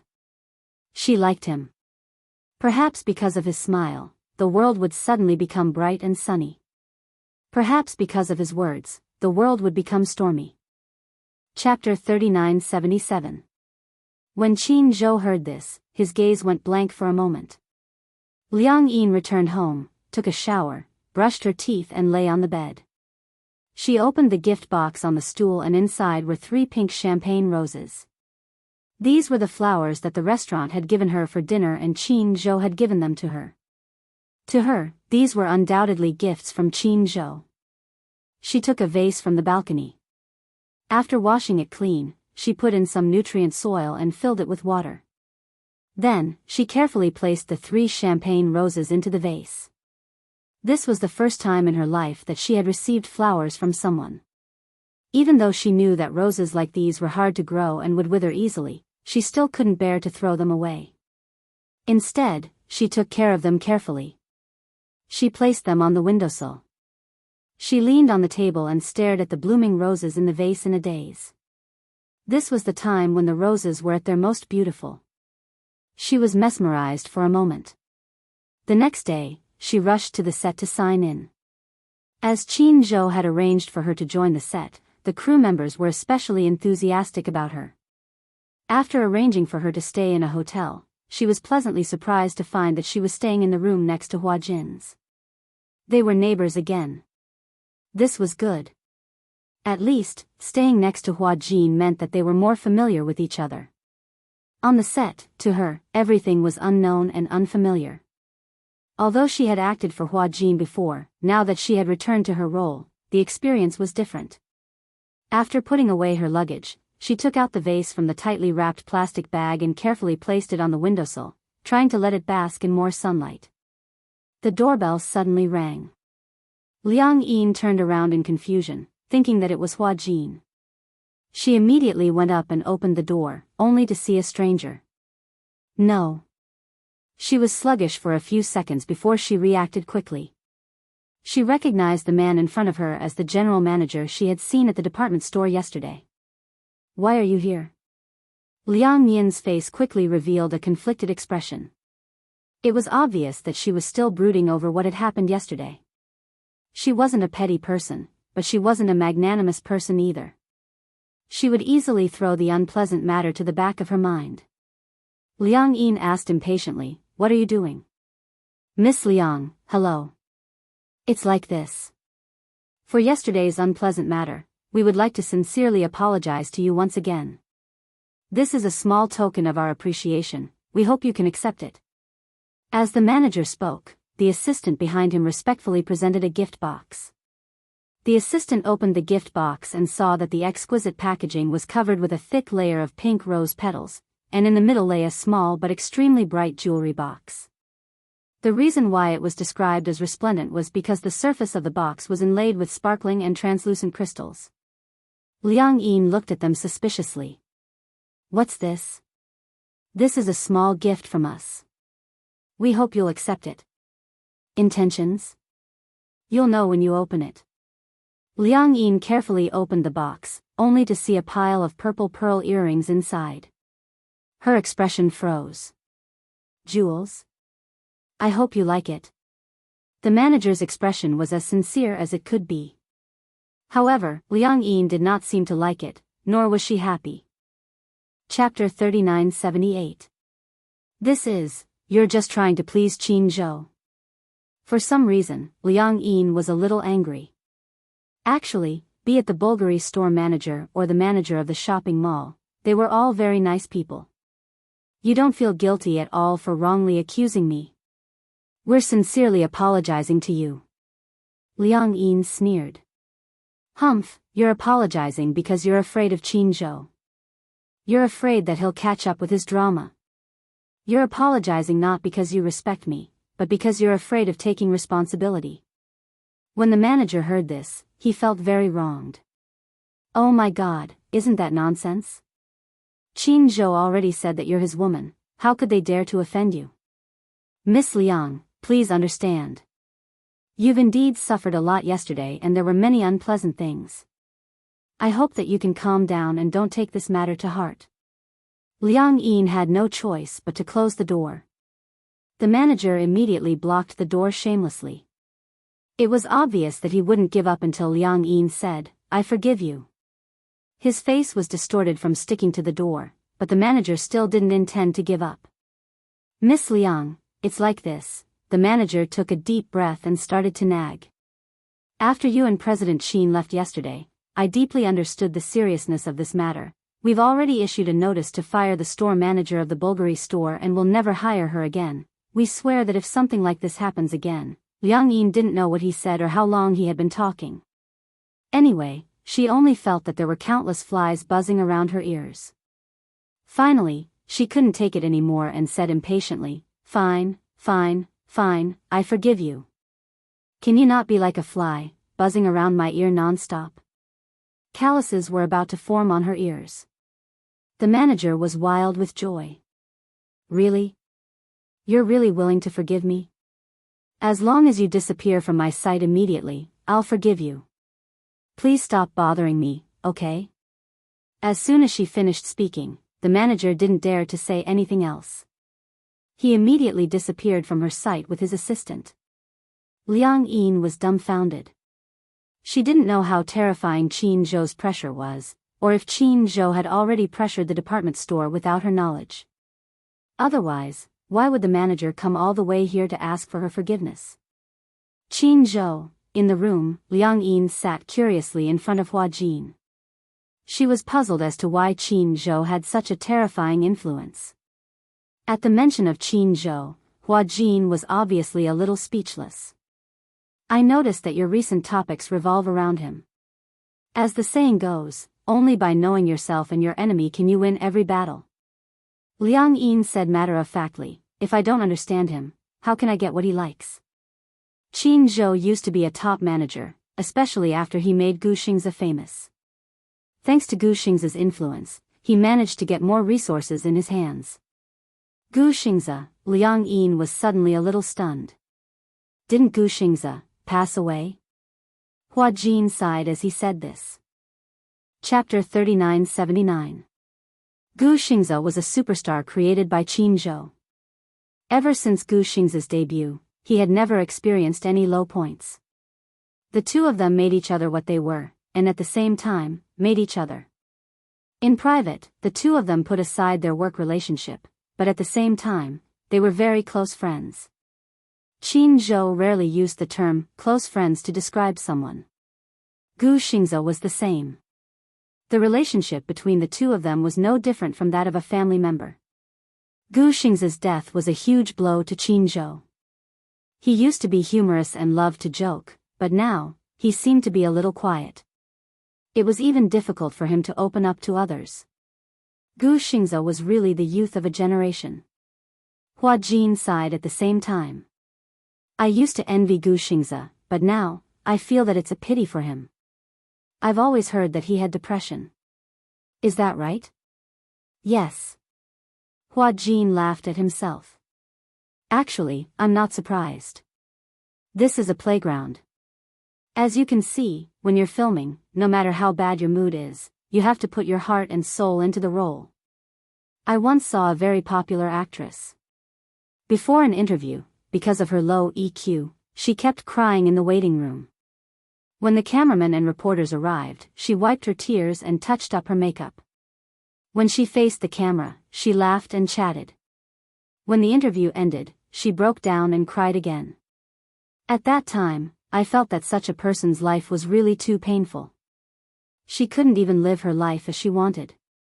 Then why did she still accept the interview? Because it was her job."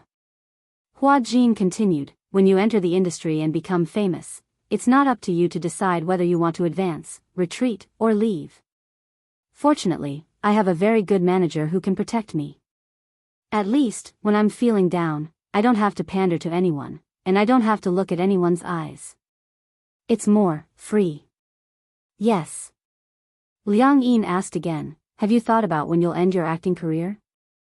Didn't I tell you before?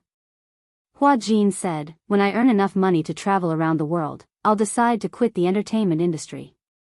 You still have a utopia in your heart.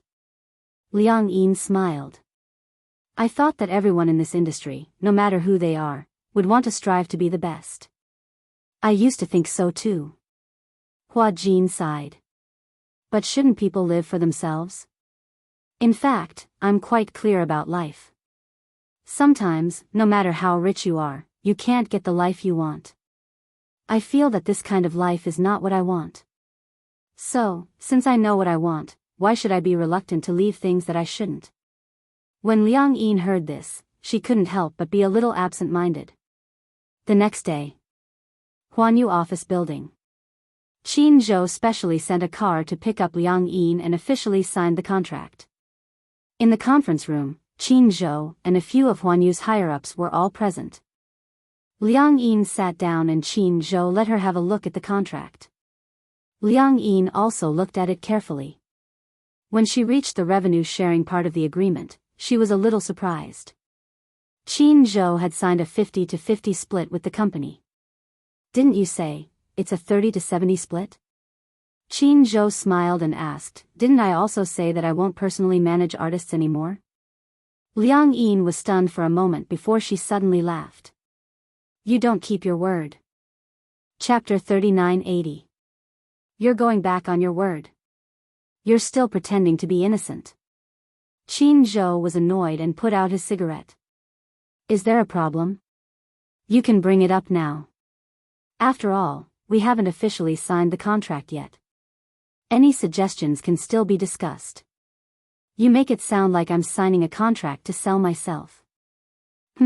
That's true. Qin Zhou pointed at the contract and said, this is a contract to sell yourself. I'm only concerned about one thing, Liang Yin asked tentatively, if I want to fall in love one day, can I be free to do so?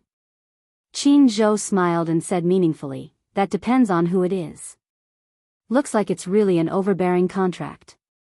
You don't even have the basic freedom to fall in love. Qin Zhou snorted. So, it's not too late for you to back out now. Liang Yin pursed her lips and smiled, but she didn't say anything. Instead, she grabbed the pen and signed her name directly. At the same time, she pressed her thumbprint. Qin Zhou suddenly asked, why do you want to enter this industry? Liang Yin raised her head and looked at him seriously. She answered honestly, I just want to become a better woman. Only by becoming better could she be a match for him. She couldn't muster up the courage to confess because she felt that she didn't have the confidence to be in a relationship with such a good man. Only when they were on the same level could their relationship last longer. Liang Yin felt that she wasn't good enough, so she wanted to work hard to become better. I'm done signing. Qin Zhou saw that she was done signing and took the contract over. He stamped the official seal and signed his name. A few of the higher-ups lowered their heads and looked down. They kept sizing up Qin Zhou and Liang Yin.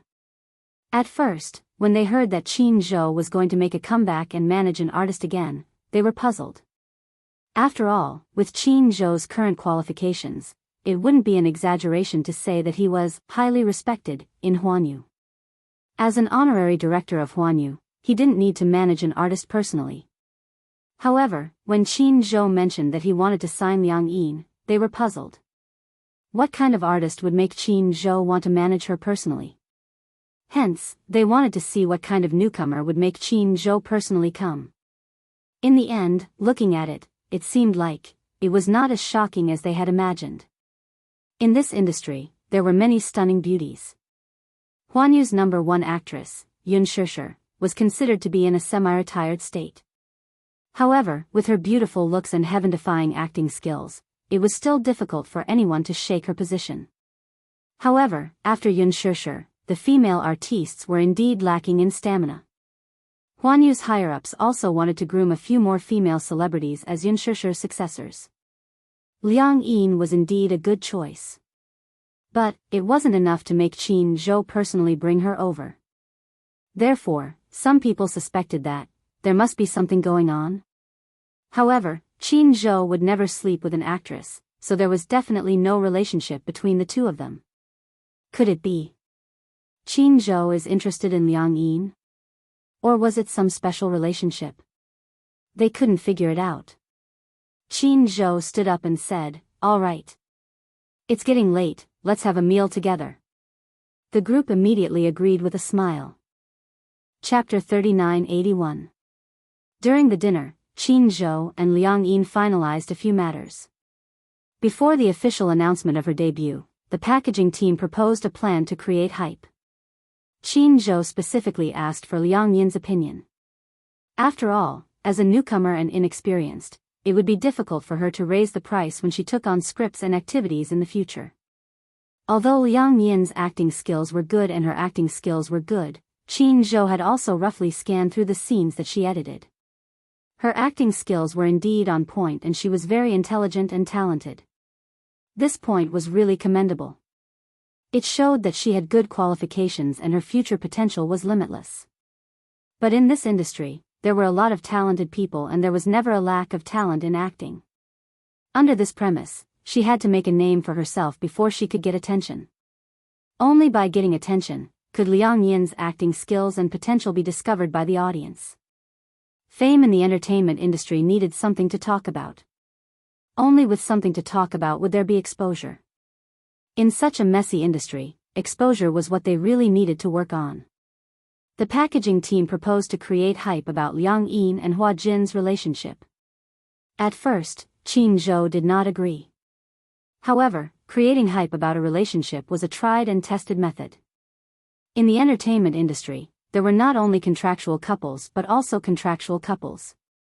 As the name implied, they were together for benefits. On the surface, they pretended to be a loving couple, but in reality, they were having their own private affairs. The public relations team repeatedly promised that they would not create any scandals that were too outrageous. Only then did Qin Zhou relent and let the team come up with a proposal. After he read it and found that there were no problems, they would talk about the next step.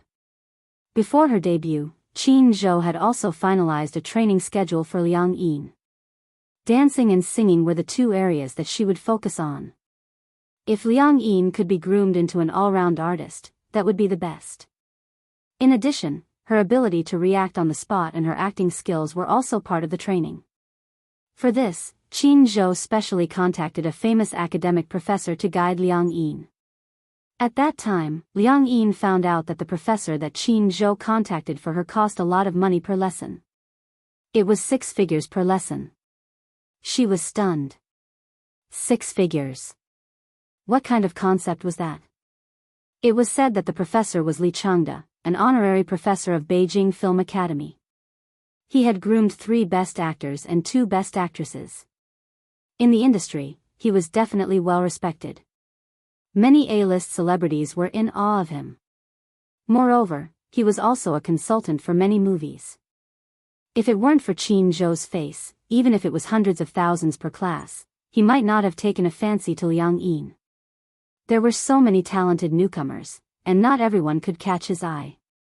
After finalizing the itinerary, Liang Yin's life began to get busy. She began to travel between the set, the company, and the film academy. She had met Li Zhangde once and performed a set of scenes from the literary film Years Like Water. Li Zhangde was a little surprised when he saw it, but he was not very satisfied. Her acting wasn't bad, but there were a lot of details that were lacking. He thought that Liang Yin was a science student, so he was very strict with her. Seeing that she even had problems with the basic positioning, Li Zhangde criticized her severely. Liang Yin gritted her teeth and accepted it. She did not say anything.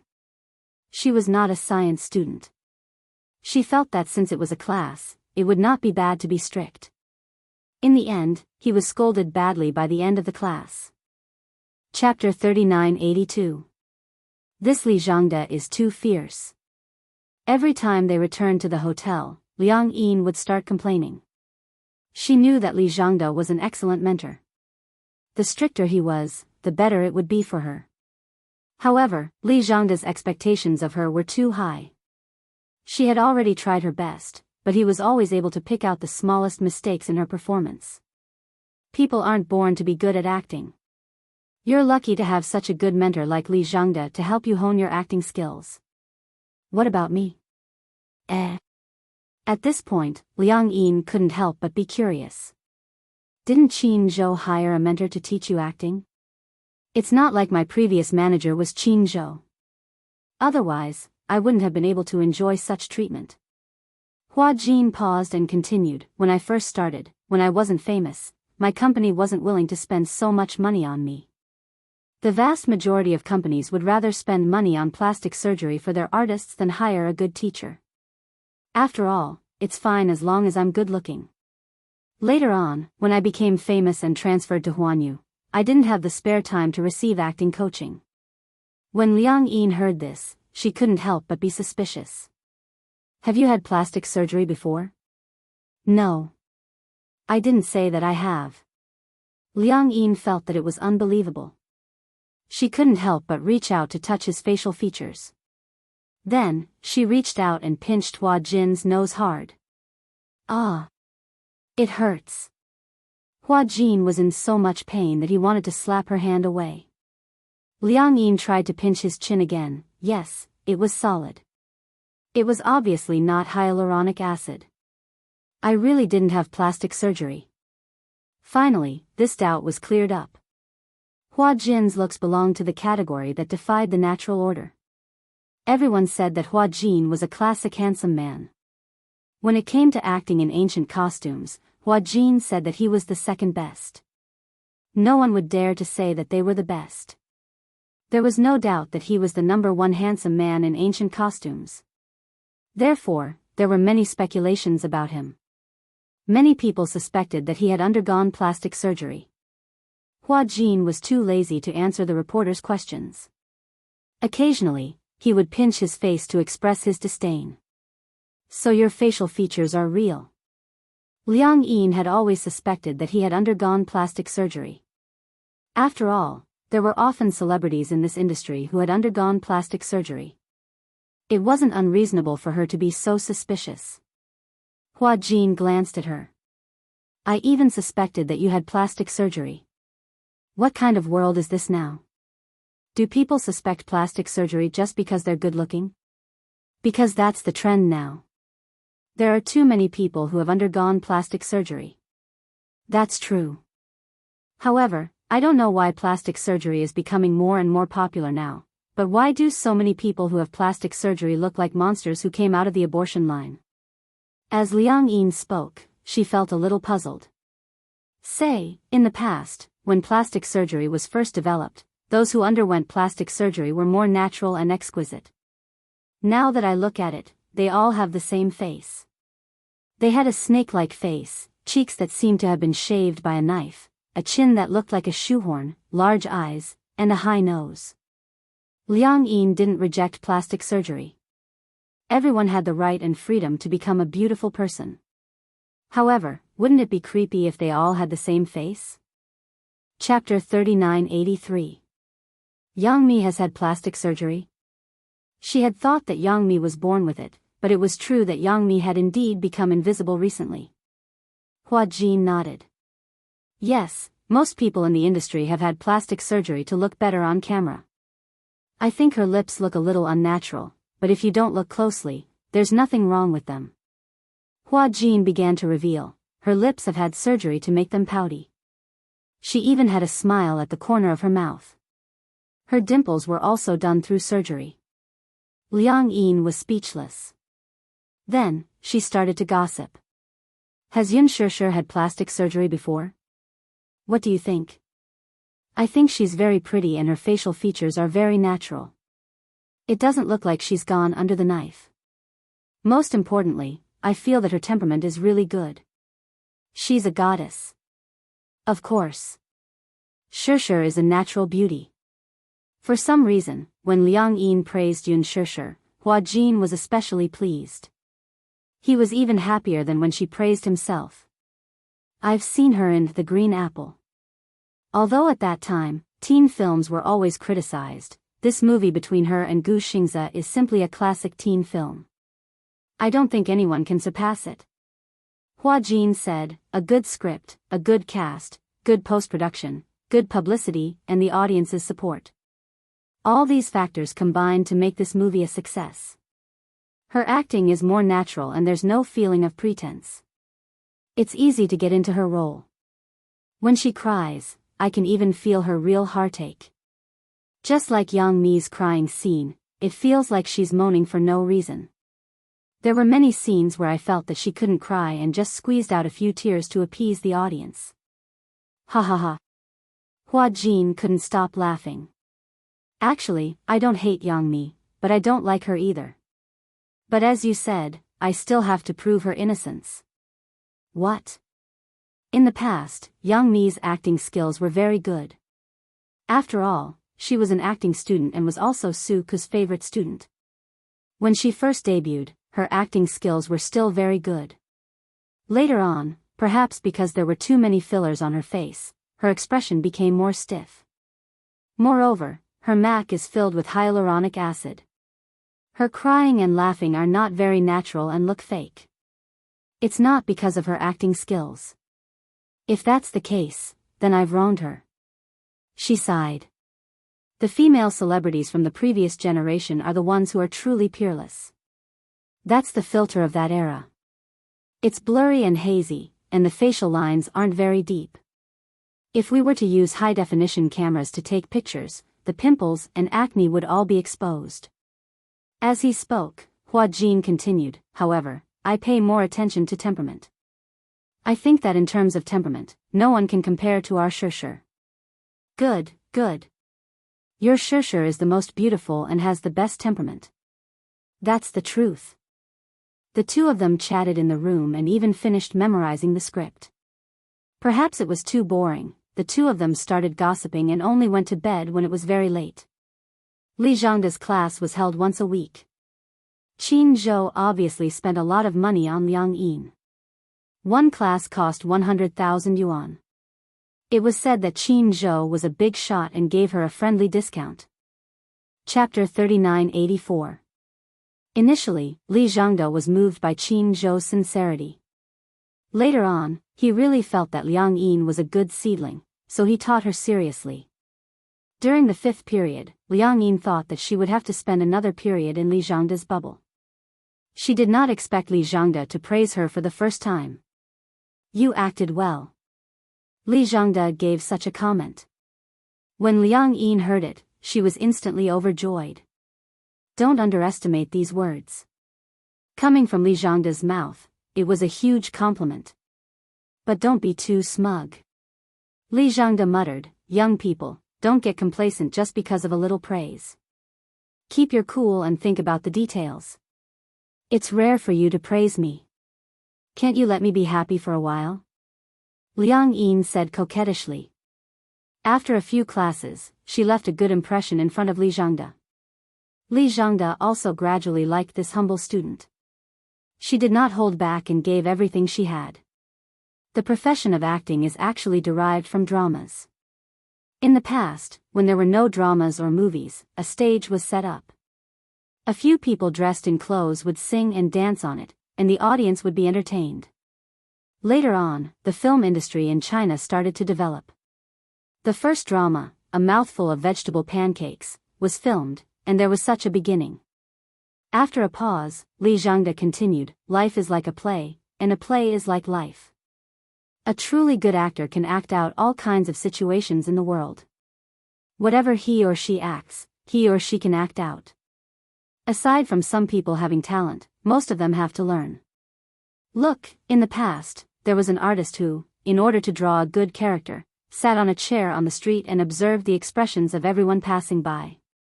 Only then could he draw out the spirit of the character. First of all, you have to know what you are acting as and what you look like. For example, if you are acting as a police officer, you have to portray that righteousness. Carefully analyze the character's personality and expression. Through daily observation, life experience is also an important part. Otherwise, why would some people go to a mental hospital to experience mental illness for a few weeks?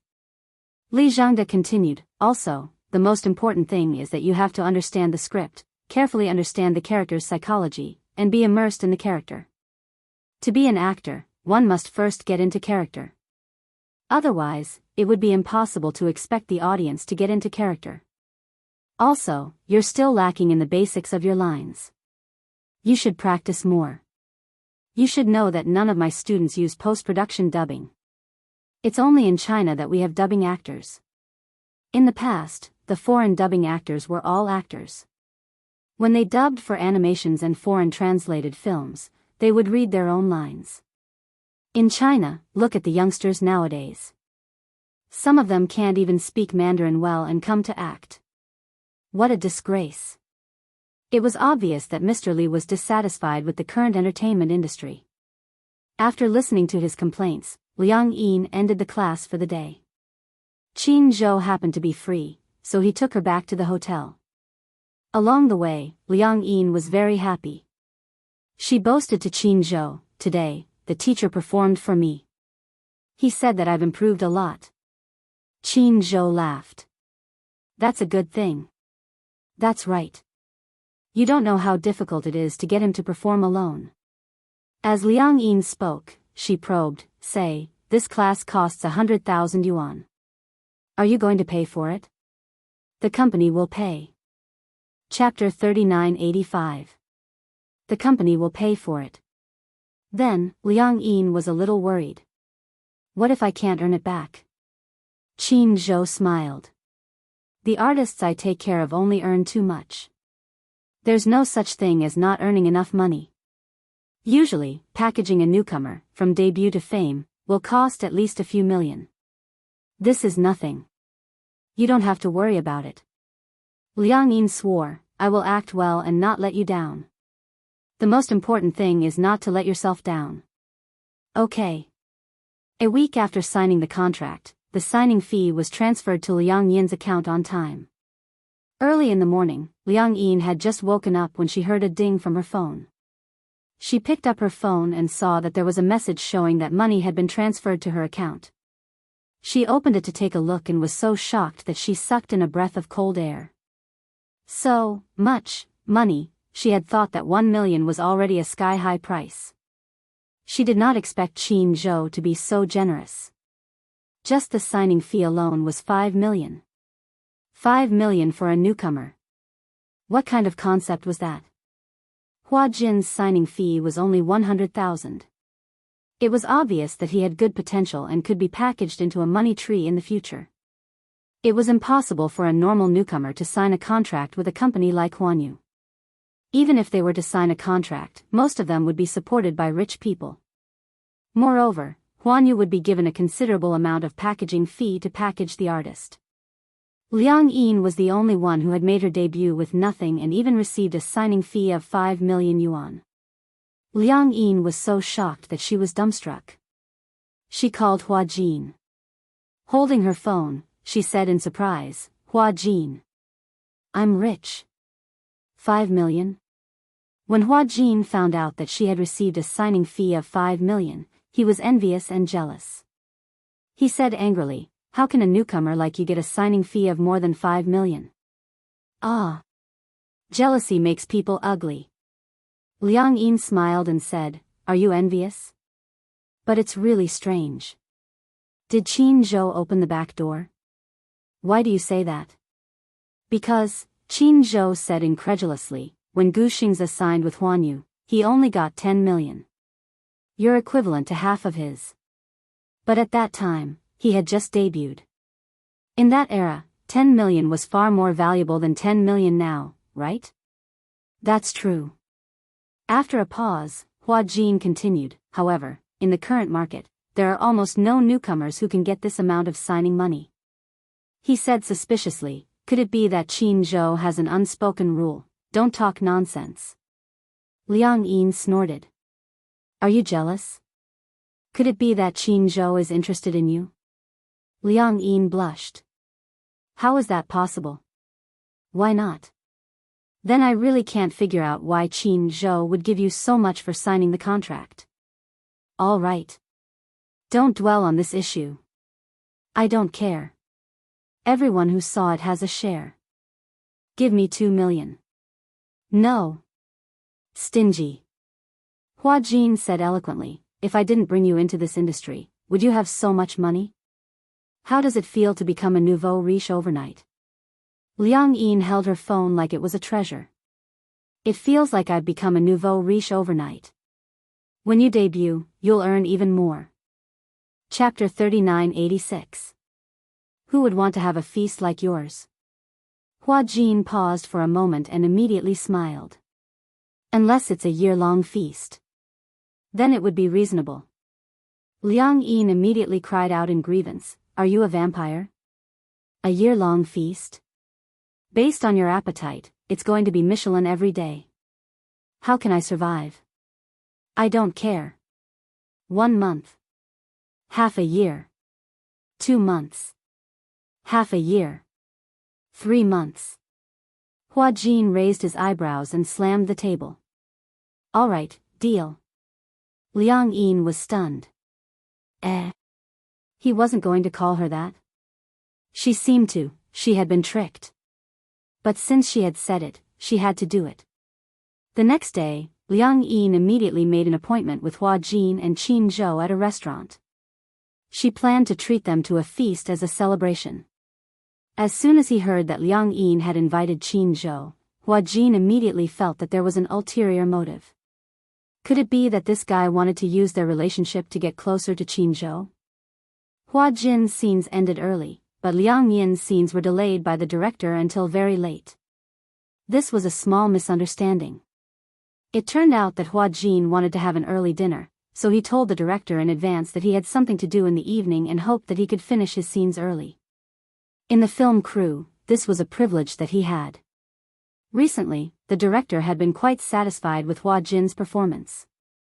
In addition, he was in a good mood recently and was pleased with his success, so he agreed readily. Who would have thought, the director had scheduled his scenes to be filmed first, but in the end, the scenes of the other supporting roles were delayed. In the end, Liang Yin's scene with the female lead was scheduled for last. By the time they finished filming, it was already past 5 p.m. If Hua Jin hadn't made a call to the restaurant, they wouldn't have been able to keep their reserved seats. In the end, there were even later scenes. Qin Zhou said that he would be late for a company meeting. In the end, they had to wait for an hour. Liang Yin and Hua Jin sat in the dining room and looked around. Seeing that Qin Zhou hadn't come yet, they were a little disappointed. When exactly is he coming? Liang Yin asked Hua Jin curiously, is he always this busy? Yes. Hua Jin nodded and said, after all, Qin Zhou is one of Huan Yu's higher-ups. He's in charge of Huan Yu's affairs, so he must be very busy. I see, Liang Yin lowered her head. At this moment, Hua Jin happened to look past her and saw the woman who walked into the restaurant and slowly walked towards the booth. Isn't this Li Jing? Li Jing? Liang Yin furrowed her brows. That name sounds familiar. I think I've heard it somewhere before. Are you stupid? Hua Jin reminded her, this is the Li Jing who was sent flying by the director before you joined the cast. She was the one who was supposed to play the role of Ubisoft. Ah. I remember now. Is she, the woman you mentioned before who got pregnant and had an abortion, which delayed the filming process? Yes. Liang Yin felt inexplicably guilty and didn't dare to look back. Where did she go? Did she see me? Why are you so guilty? I don't know. It feels weird, she's coming over. As soon as Hua Jin said this, Liang Yin was like an ostrich, lowering her head even more guiltily. Hua Jin was even more depressed. Chapter 3987. Oh, so it's Hua Jin. Even though Hua Jin disliked her, he still smiled politely. Hello. Why are you here? Are you having your meal here too? As Li Jing said this, she turned around and glanced at Liang Yin. Her expression changed. She felt that this woman, who had her head lowered, was strangely familiar, but she couldn't recall her name. After a long while, she suddenly got a shock and her brows furrowed even deeper. It was her. Some time ago, one of the crew members she got to know had sent her a photo that was secretly taken of Liang Yin on the set. One was the side of her face, the other was the front. Even though it was a little blurry, Liang Yin's facial features were still recognizable. Hence, Li Jing recognized at one glance that the woman sitting in front of her was Liang Yin. It's you. Liang Yin. Li Jing immediately curled the corners of her mouth, smiled, and greeted him generously. Seeing that she couldn't hide anymore, Liang Yin could only brace herself and raise her head. She forced a smile and said, "Hello. Senior Li Jing." "Ha ha ha. I don't think you should call me senior." Li Jing didn't know why, but she felt that the stiff smile on Liang Yin's face was extremely dazzling. It was a little forced, like a smile that wasn't a smile. She even felt that Liang Yin's smile had a hint of malice and mockery. Could it be that she was looking down on her? Or, originally, Li Jing had some groundless guesses about Liang Yin's role as the female lead. However, when she saw Liang Yin's smile and the way she deliberately avoided it, she felt that it was extremely strange. "You? Just the two of you?" Hua Jin immediately said, "We even invited Qin Zhou. But he'll be a little late. We're waiting for him." "So it's President Qin." "But Hua Jin, why did you bring Liang Yin along when you're having a meal with your manager?" Hua Jin immediately said, "Liang Yin is also an artist under Qin Zhou." "What is it?" Li Jing immediately looked surprised. Didn't Qin Zhou already say that he won't be personally leading people? Why did you sign another artist now? Hua Jin immediately turned lukewarm. "I'm not qualified to ask about CEO Qin's matters." Hearing this, Li Jing also felt awkward. She casually said something and smiled at Liang Yin. "Aya, you're so lucky to be with President Qin." With that, he immediately left with his tail between his legs. Hua Jin had said that to protect Liang Yin. On one hand, he was reminding Li Jing that Liang Yin was Qin Zhou's woman and she shouldn't be disrespectful. On the other hand, he was telling her that they didn't welcome her. Li Jing looked very embarrassed. Liang Yin watched Li Jing's departing figure with lingering fear in her heart. She did not say anything. The way Li Jing glared at her just now was so scary. Although he was smiling, the look in his eyes was as if he wanted to cut off a piece of her flesh. It was too terrifying. After Li Jing sat down at a table by the window, she didn't feel good about it. Meeting Liang Yin in this restaurant was totally unexpected. However, when she saw Liang Yin, she felt a sense of humiliation. She had always suspected that her role had been snatched by someone else. She didn't believe that the director would fire her over such a small matter. Someone must have done something behind the scenes. Hence, she started to suspect Liang Yin. She suspected that this unknown newcomer had stolen her role. Chapter 3988. The most important thing wasn't how good the show was.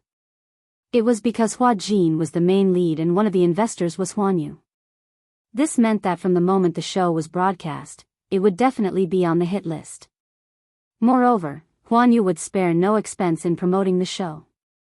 This meant that the show would have more exposure and popularity. What she lacked the most was popularity and popularity. What she lacked the most was popularity and popularity. If she could borrow Hua Jin's popularity and gain some popularity, then it would be self-evident that it would be beneficial to her. The role of Gu Bunyo wasn't very important in the show, but she was definitely an important character.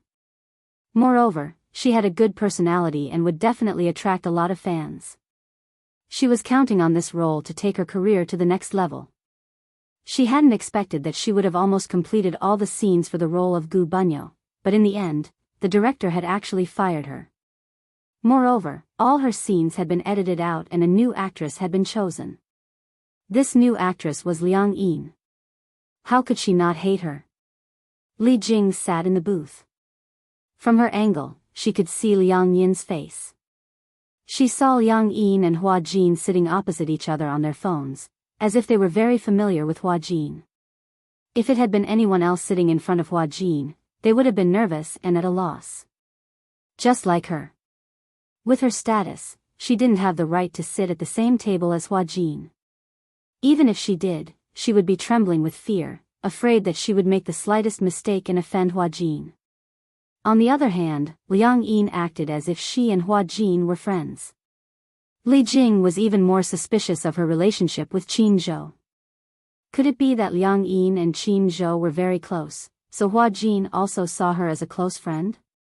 After all, Qin Zhou was his superior. In that case, one couldn't help but wonder what methods Liang Yin had used to get to the top. Li Jing had been secretly observing them. She saw Hua Jin look at the time and suddenly call the waiter over. After a few words, the waiter started to serve the dishes one after another. It seemed that he didn't intend to wait any longer. The two of them chatted as they ate. Liang Yin looked out of the window from time to time, as if she was waiting for Qin Zhou. Not long after, Li Jing saw Liang Yin stand up and walk towards the bathroom. She also stood up and followed her into the bathroom. Liang Yin walked out of the bathroom. Just as she walked to the sink, she bumped into Li Jing. She was shocked and immediately reacted. The corners of her mouth stiffly twitched. "Senior Li Jing, why are you here? Speak." Li Jing opened her mouth without warning, but her tone was like a judge. "How did you get the role of Ubisoft?" Liang Yin's heart trembled. She said honestly, Hua Jin told me that the role of a bookie is being reselected. He was the one who helped me get the chance to audition." Li Jing didn't go straight to the point either. Instead, she beat around the bush and said sarcastically, "I was wondering why the director sent me away for no reason." "So it's because of you. You stole the role." Liang Yin was a little surprised when she heard this. It sounded as if Li Jing was suspecting that she was the one who had secretly snatched the role. Liang Yin felt that she had been misunderstood and felt a little wronged. Chapter 3989. But the problem was, didn't the director fire her out of anger because she had messed around in the production team and got pregnant and had to go for an abortion, causing many actors in the production team to wait for days in vain? Hua Jin was the one who told her about this, so it should be quite credible. Why did she push all the blame onto her just by opening and closing her mouth? Liang Yin smiled and immediately said, "Senior Li Jing, you're wrong. I didn't steal your role. What right do I have to steal it from you? I didn't use any underhanded means to get this role. A clean conscience is not afraid of a crooked shadow. I definitely didn't use any underhanded means to steal your role." With that, Liang Yin was about to leave. However, Li Jing blocked her footsteps with her body. "A clean conscience is not afraid of a crooked shadow? What a clean conscience is not afraid of a crooked shadow. Then shouldn't you explain why Huanyu's top manager, Qin Zhou, no longer manages artists and retired behind the scenes? Why did he make a comeback and manage an unknown newcomer like you?" At that time, her attitude was still very polite. If this Liang Yin was related to Qin Zhou, she would have a way to back off. Liang Yin pursed her lips and said, "My relationship with CEO Qin isn't what you think. I don't know why he signed me, but it's my honor that he's willing to manage me. Also, CEO Qin is a very nice person. Please respect him and don't speculate about our relationship." Moreover, what was the relationship between her and Qin Zhou? Why should she report it to her? "Both of you," Li Jing said coldly, "did something happen? You don't have to hide it. Since we're both in this industry, don't think that you can hide your dirty tricks from others. To put it nicely, it's just a fig leaf. Who doesn't know how you got to where you are? But who asked you to have such a pretty face? Otherwise, you wouldn't have been able to seduce Qin Zhou. But I'm really envious of you. What kind of man is Qin Zhou? He's so high and powerful. It's your fortune to be able to seduce him." Liang Yin was stunned. She didn't expect Li Jing to speculate about her relationship with Qin Zhou so maliciously. When it came to Qin Zhou, she immediately became serious. Please show some respect. She was extremely protective of Qin Zhou. She didn't want Qin Zhou to be judged as such an ugly person because of her. What? Li Jing smiled. Don't think that I don't know what kind of person Qin Zhou is. When he signed Yun Shishir, I heard that Yun Shishir had done a lot of dirty things in order to get to the top. What a pity for Wuxia of Xingyu Financial Group. Such a grand wedding was given to such a filthy woman. He must have been cuckolded by a thick stack. Pa. Liang Yin didn't even think before throwing a slap at her. She said angrily, "You're not allowed to criticize Yun Shishir like that." She had only interacted with Yun Shishir a few times, but she had left a very good impression in her heart. It wouldn't be an exaggeration to say that she was a goddess. She had also seen the real Wuxia and Yun Shishir. It seemed that they were a very loving couple. She absolutely didn't believe that Yun Shishir was the unscrupulous and promiscuous woman that Li Jing said. Li Jing's blasphemy finally made her explode. Chapter 3990. During the trip to the hot spring, Yun Shishir and Wuxia had taken good care of her. Liang Yin also knew what kind of person Yun Shishir was. She was Wuxia's wife, the wife of the CEO of the Xingyu Corporation, and the goddess of the entertainment industry. Her status was so high that no one could shake it. Li Jing's blasphemy finally made her explode.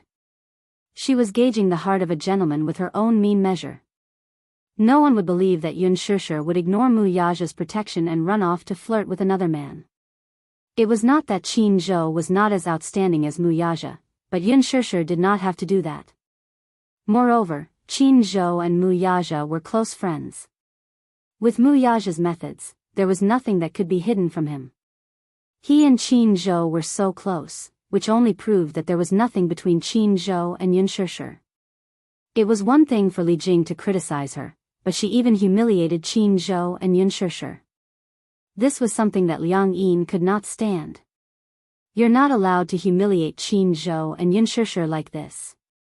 Liang Yin said angrily, "Li Jing, I respect you as my senior, so I've always been very polite to you. But don't take my respect for you as a disrespect. People care about their dignity. Do you think others don't know why you were kicked out of the production team?" Hearing this, Li Jing's face changed and turned ashen. "What do you mean by that?" Liang Yin snorted and said, "Almost everyone is spreading the news about you fooling around in the production team. There's no smoke without fire.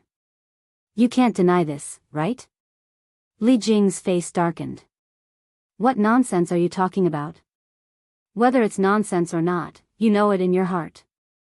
Do you still need me to say it? Who did you hear this from?" Liang Yin did not expose Hua Jin.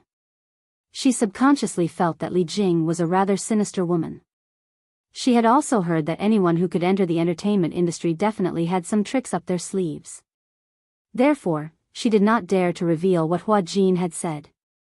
She only said, "It's not just one person who said that. It spread throughout the crew. Everyone doesn't say it on the surface, but in their hearts, they all know why the director sent you flying. So, don't suspect that I'm the one who squeezed you out and stole your role. If you acted well and the director was satisfied, would he need to send you away?" "Humph." Li Jing immediately calmed down and sneered, but there was obvious sarcasm. "Do you think I don't know? Was the director satisfied? My acting skills are not something a fledgling like you can compare to." "Ha."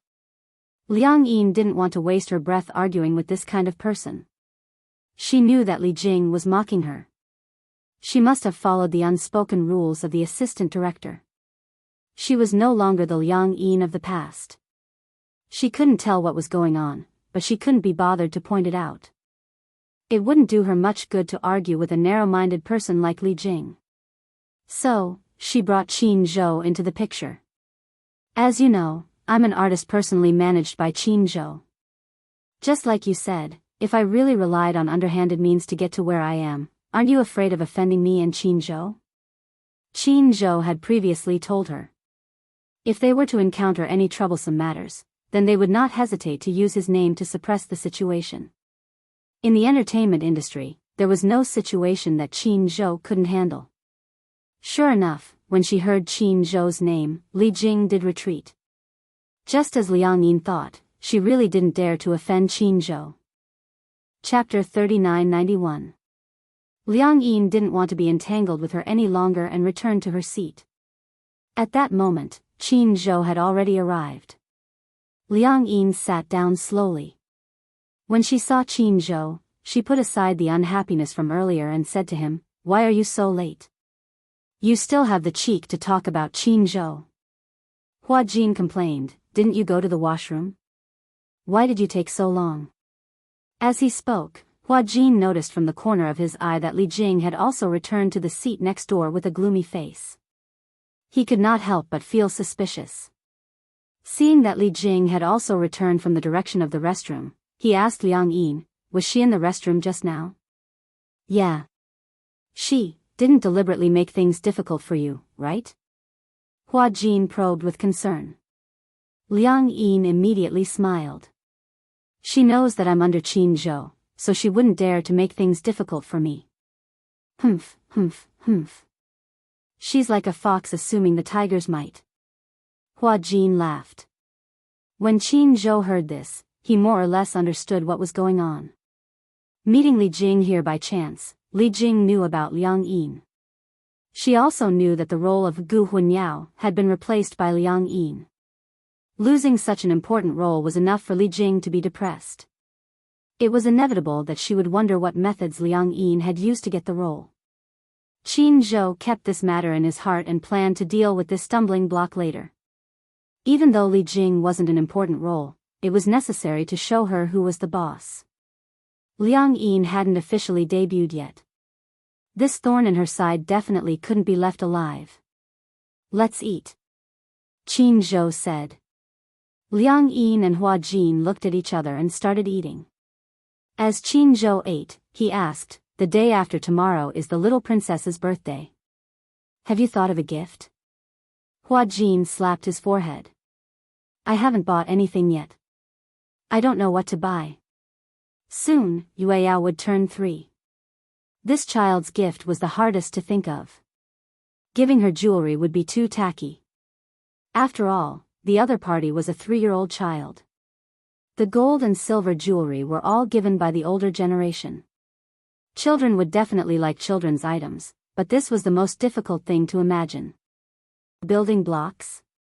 The Mu family's children's room was filled with the most popular toys. Yueyao's second brother was the chairman of Leji Holdings. It could be said that all of Yueyao's childhood toys had been bought by Yu. He couldn't give her the toy. Then, Hua Jin probed Qin Zhou, "What do you plan to give her?" "I've already ordered a BJD doll a year in advance. It's made according to Yueyao's appearance. It's a private custom-made one." Hua Jin was speechless. "That should be very expensive, right?" "It's not expensive. It's only $300,000. How could this be called not expensive?" Hua Jin's lips twitched. This Qin Zhou was too cunning. He had actually started planning this year's birthday gift a year in advance. This time, Hua Jin was very troubled. He didn't know what to give her. Liang Yin, who was standing beside him, was even more confused. A few $100,000 was not expensive? Poverty had limited her imagination. Hua Jin said, "Liang Yin, let me ask you something." "What? What gift did you wish to receive when you were young?" When Liang Yin heard this, she looked a little uncomfortable. "I didn't celebrate my birthday when I was young." "Why?" "Because," Liang Yin laughed dryly. "No one remembers my birthday. After a while, I felt that birthdays were not necessary." Chapter 3992. She had grown up in a broken family and had never had a complete family, let alone a complete birthday. It was as if her birth wasn't worth celebrating. Hua Jin saw the loneliness on her face and thought that he had touched her sore spot. He said awkwardly, "Sorry." "Ah, why are you apologizing?" Liang Yin hurriedly explained, "Actually, I don't think it's a big deal. I don't really care about birthdays, but if it were me, when I was young," she thought for a while and said slowly, "No matter what the present is, as long as it's a birthday present, I will like it very much." "Really?" "Yeah. Actually, it doesn't matter what the present is. What's important is the thought behind it. When you open the present, nothing can compare to the feeling of anticipation. It doesn't matter if it's expensive or not. What's important is the feeling of anticipation and surprise." Qin Zhou looked deeply at Liang Yin but didn't say anything. Instead, he pretended to ask casually, "When is your birthday?" I don't seem to remember. I don't really celebrate my birthday. Hua Jin asked Qin Zhou. "Qin Zhou, help me think. What should I choose for Yueyao's birthday? Think about it yourself." Qin Zhou snorted. "Don't you think it's a little late to be thinking about a birthday present now? If you had prepared it earlier, you wouldn't have been so flustered." Hua Jin ignored him and said to Liang Yin, "Accompany me to the mall tomorrow." Qin Zhou immediately interrupted Hua Jin. "She has class tomorrow. If you want to go, you can go by yourself." Hua Jin's face was full of resentment. Seeing Hua Jin's regretful face, Liang Yin couldn't help but laugh. "How about this? I'm free tomorrow night, so I can accompany you to the mall." "Great. Hooray." Hua Jin gave Qin Zhou a look as if he was showing off. Liang Yin smiled, but the corners of her lips suddenly froze. She didn't know why, but she was inexplicably envious of Yueyao. There was even an element of jealousy. Of course, her jealousy wasn't malicious. She was simply envious that Yueyao was able to grow up in such a beautiful environment. Her mother doted on her, and her father doted on her. Everyone in the family treated her like a precious pearl. People were born different from each other. At night, when Qin Zhou returned home, he passed by the study. He suddenly thought of something and walked into the study. There was a stack of documents on the desk. He casually picked it up and pulled out a few pages. He flipped to one of the pages. It was information about Liang Yin. On it was Liang Yin's ID number. With the ID number, Qin Zhou obtained her date of birth. Generally speaking, the birth date on the identity certificate was usually the Gregorian calendar. Then, in terms of the lunar calendar, at the beginning of the next month. Qin Zhou smiled, closed the file, and left the study. Hua Jin pestered Liang Yin to go to the mall to buy a gift. In the end, under Liang Yin's guidance, they finally chose a princess dress. Liang Yin liked it very much. Hua Jin didn't know how to choose a birthday gift for a girl. But when he saw that Liang Yin had chosen a dress that was suitable and beautiful, he bought it for 20,000 yuan. Chapter 3993. It happened to be the weekend on Yueyao's birthday. Hua Jin originally wanted to bring Yueyao along, but Yueyao had to stay with the crew to catch up on the progress. Therefore, she asked Hua Jin to bring the gift she had prepared for her. Hua Jin did not expect Liang Yin to be so thoughtful as to secretly prepare a gift. He did not know what she had prepared. Along the way, his curiosity was about to explode. He stared at the gift box anxiously, but in the end, he restrained himself. When Hua Jin arrived at the Mu family's house with Liang Yin's gift, he realized that the gifts from relatives and friends were piled up on the floor of the living room. Yin Shishir sat on the floor with Yueyao in her arms, encouraging her to open the gifts. On the side, Yu Yu and Xiao Yichen provided assistance. After all, it was really tiring to open so many gifts. All the guests stood at the side with smiles on their faces, watching Yueyao open the gifts. Everyone wanted to see if Yueyao liked the gifts they had given her. Most of the guests were close to the Mu family. Some were senior executives of Xingyu Financial Group, and some were personal friends of Mu Yazha and Yun Shishir. Hua Jin glanced casually and saw a key lying quietly in a diamond-studded gift box at the side. This key was quite retro. It had a hollow rose pattern, like the style of a medieval European palace. He asked Yun Shishir curiously, "Who gave you this key?" Yun Shishir looked up and smiled helplessly. "Shao Jia gave it to me." "He gave you a key?" Hua Jin was a little suspicious. He picked up the key, but could not figure out what it was. He did not know what the purpose of this key was. Yin Shishir said helplessly, "It's the key to a castle." Hua Jin was speechless. Gong Jia gave Yueyao a castle. Had he always been so generous? The castle. I heard that it also comes with an island. Hua Jin mumbled, "What a big deal." Little Jia said that he only has one niece, so of course he has to give everything he has.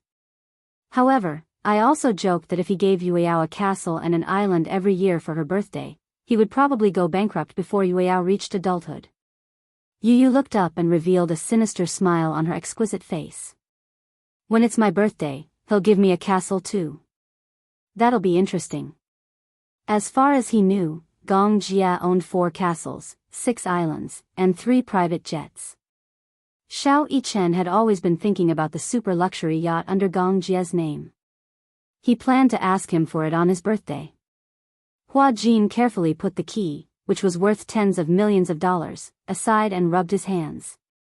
At the same time, he passed the birthday gifts that he and Liang Yin had prepared for Yun Shishir. Here. This is the birthday gift I prepared for Yueyao. Yun Shishir took it and realized that there were 2 gifts. Why did you give me 2? One is for Liang Yin. Liang Yin. Ah. Yun Shishir suddenly remembered. Is she the girl who was with you on that vacation? Yeah. By the way, the gift is here. Why don't I see her? Chapter 3994. Hua Jin said, she's been busy recently and didn't have time to come, so she asked me to send the gift over. She said that she wanted to thank you for your hospitality and care last time. Also, she asked me to wish Yueyao a happy birthday. As he spoke, he suddenly felt a chill run down his spine. Did humans really have a 6th sense? At least, he felt that they did. Because, he really did feel that a terrifying demon king was standing behind him. Hua Jin turned around in horror, only to see Gong Jia standing behind him, looking down at him. Gulp. The sound of him swallowing his saliva. Yun Shishir looked at Hua Jin and then at Gong Jia, not knowing whether to laugh or cry. She didn't know why, but whenever the 2 of them met, there would always be a tense confrontation. They couldn't get along well at all. Yun Shishir helplessly tugged at Gong Jia's sleeve and asked hesitantly, You? Why are you staring at Hua Jin like that? It's as if you want to swallow him alive. Gong Jia turned around. When he faced Yun Shishir, he immediately smiled gently. Why would I? Sister. When he faced Yun Shishir, his smile was as gentle as it was gentle. Hua Jin quickly diverted his attention. He squatted in front of Yueyao and clapped his hands to attract her attention. Uncle Hua Jin will open the present with you, okay?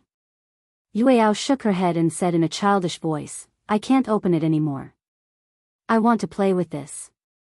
The little fellow was only 3 years old. She still had a childish voice. If one had to describe her, it would be like a kitten that had just been weaned off milk, squeaking and squeaking. She had just grown a new row of teeth, and when she smiled, it was as if she was encrusted with a beautiful shell. Because it was her birthday, Yun Shishir helped Yueyao change into a beautiful princess dress. The fluffy skirt wrapped around her fair and tender legs, and she wore a crown of the Ice Snow Princess series on her head. Anyone who saw her couldn't help but want to hug her. However, not everyone could hug this noble little princess. With Yu and Xiao Yichen around, and Mu Yaja, Yueyao's little feet usually didn't even have a chance to touch the ground. Yun Shishir always said that even if she was a girl, she should not be so spoiled, lest she developed princess syndrome. In the end, what did Mu Yaja say? Mu Yaja's daughter, is a princess syndrome? It was rare for Gong Jia to speak up from his brother-in-law's perspective. Our Yueyao was born a little princess. What's wrong with being delicate like a princess? Yun Shishir didn't know whether to laugh or cry, but she also felt a little worried.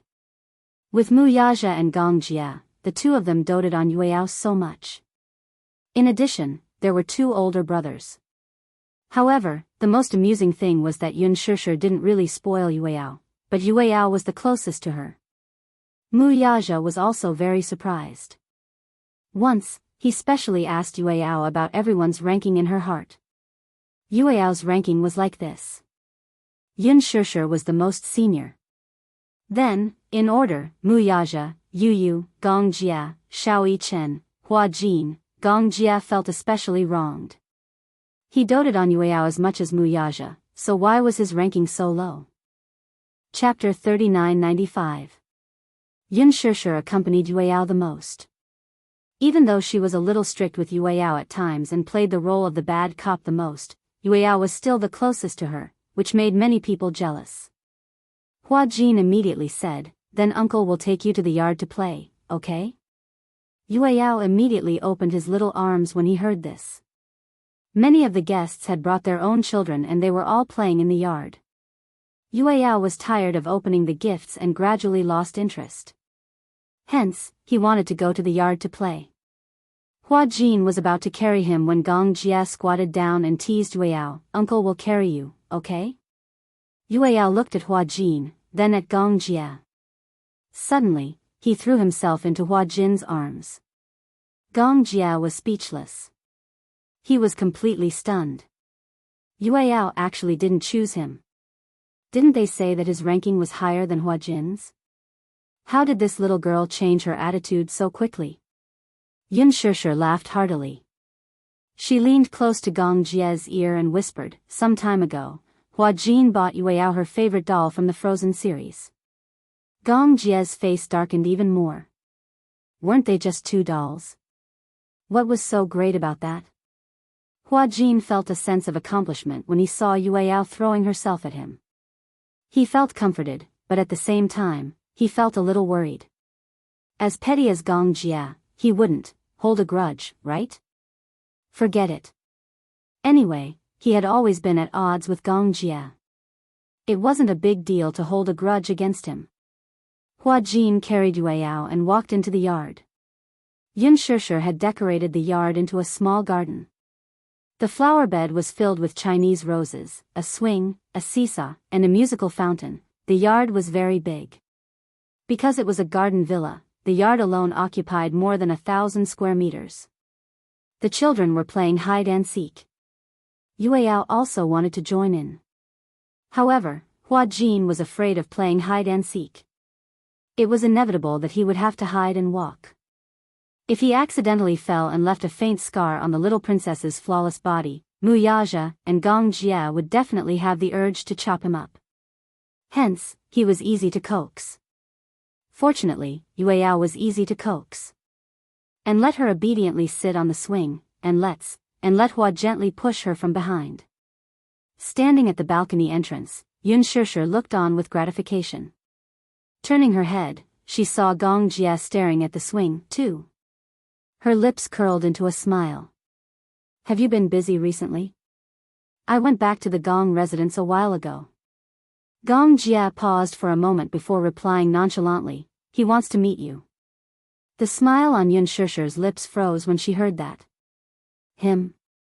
She didn't need to ask to know that him was probably referring to Gong Xiaoying. It was too sudden. She didn't expect Gong Xiaoying to take the initiative to ask to see her. Isn't he no longer in the Gong residence? He's back. Gong Jia continued, "Of course, if you don't want to see him, I won't reply to him." "Okay." Yun Shishir's tone suddenly turned cold. "I wanted to see him too. This is the first and last time we're meeting as father and daughter." Rather than a meeting, it was more appropriate to call it a negotiation. It was time to put an end to the past grudges. She didn't want such a man to appear in her life again. It was about time to end everything once and for all. Chapter 3996. Gong Jia smiled and said, "Sure." Initially, he did not want to mention this at the birthday party as he was afraid that she would be upset. However, from what he knew, Yun Shishir would not be upset because of this. She was also looking forward to meeting Gong Xiaoying. After so long, Yun Shishir also understood that perhaps Gong Xiaoying did not have any ill intentions towards her and Yu. It was just that he had used the wrong method to satisfy his greed. And his greed was just like what Gong Jia had said. He was just an old father who wanted to reunite with his family. However, he could not shirk his responsibility for erasing Yu's memory, which indirectly led to the destruction of Yu's first personality. She could not forgive him. She felt that Gong Xiaoying had betrayed her mother once, and she had no right to comment on that. That was a grudge between the previous generation. However, imprisoning Yu and turning him into a tool for his own benefit was a second betrayal. A betrayal to her. Gong Xiaoying blamed her for being so resolute. And she also hated him for being so heartless. Gong Jia had not expected that Yun Shishir would be willing to meet Gong Xiaoying. From her expression, it was as if she was talking about the past with an old friend. He could not even see any resentment in her eyes. Instead, it was a kind of calmness that did not care. He had not expected that she would be willing to meet Gong Xiaoying. Perhaps Gong Xiaoying was afraid. He was afraid that meeting her would break all ties. Hence, Gong Xiaoying had been avoiding Gong Jia. He was afraid that Yun Shishir would take the initiative to meet him. Hence, like a coward, he suddenly disappeared without a trace. Yun Shishir thought that he had disappeared and would not appear in her world. She did not expect that Gong Xiaoying would suddenly ask to see her. As if they had a tacit understanding, the father and daughter both vaguely understood that this meeting might mean a break between the two of them. However, she still had to see him. Behind them, Yu could vaguely hear their conversation. However, the moment Yun Shishir and Gong Jia turned around, she immediately hid in a dark corner. It was not until Gong Jia and Yun Shishir were far away that he walked out from the corner in a daze. He vaguely heard his mother say that she wanted to meet that man.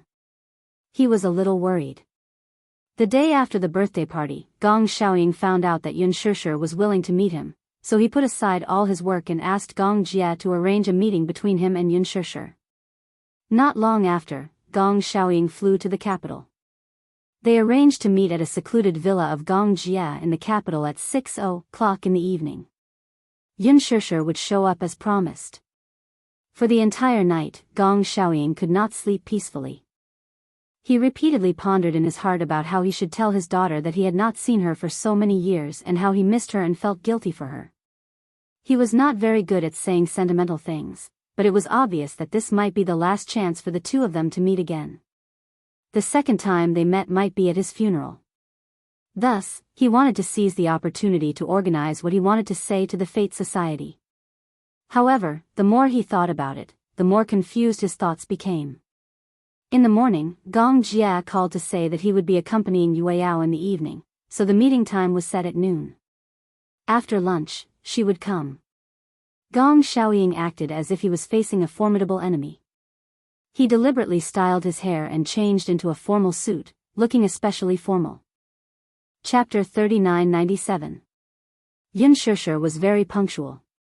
In this aspect, she was very much like him.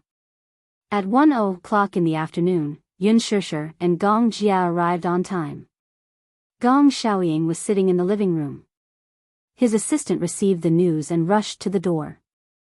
Soon, he walked to his side and whispered in his ear, "They're here." When he heard this, his body inexplicably stiffened, as though he was nervous.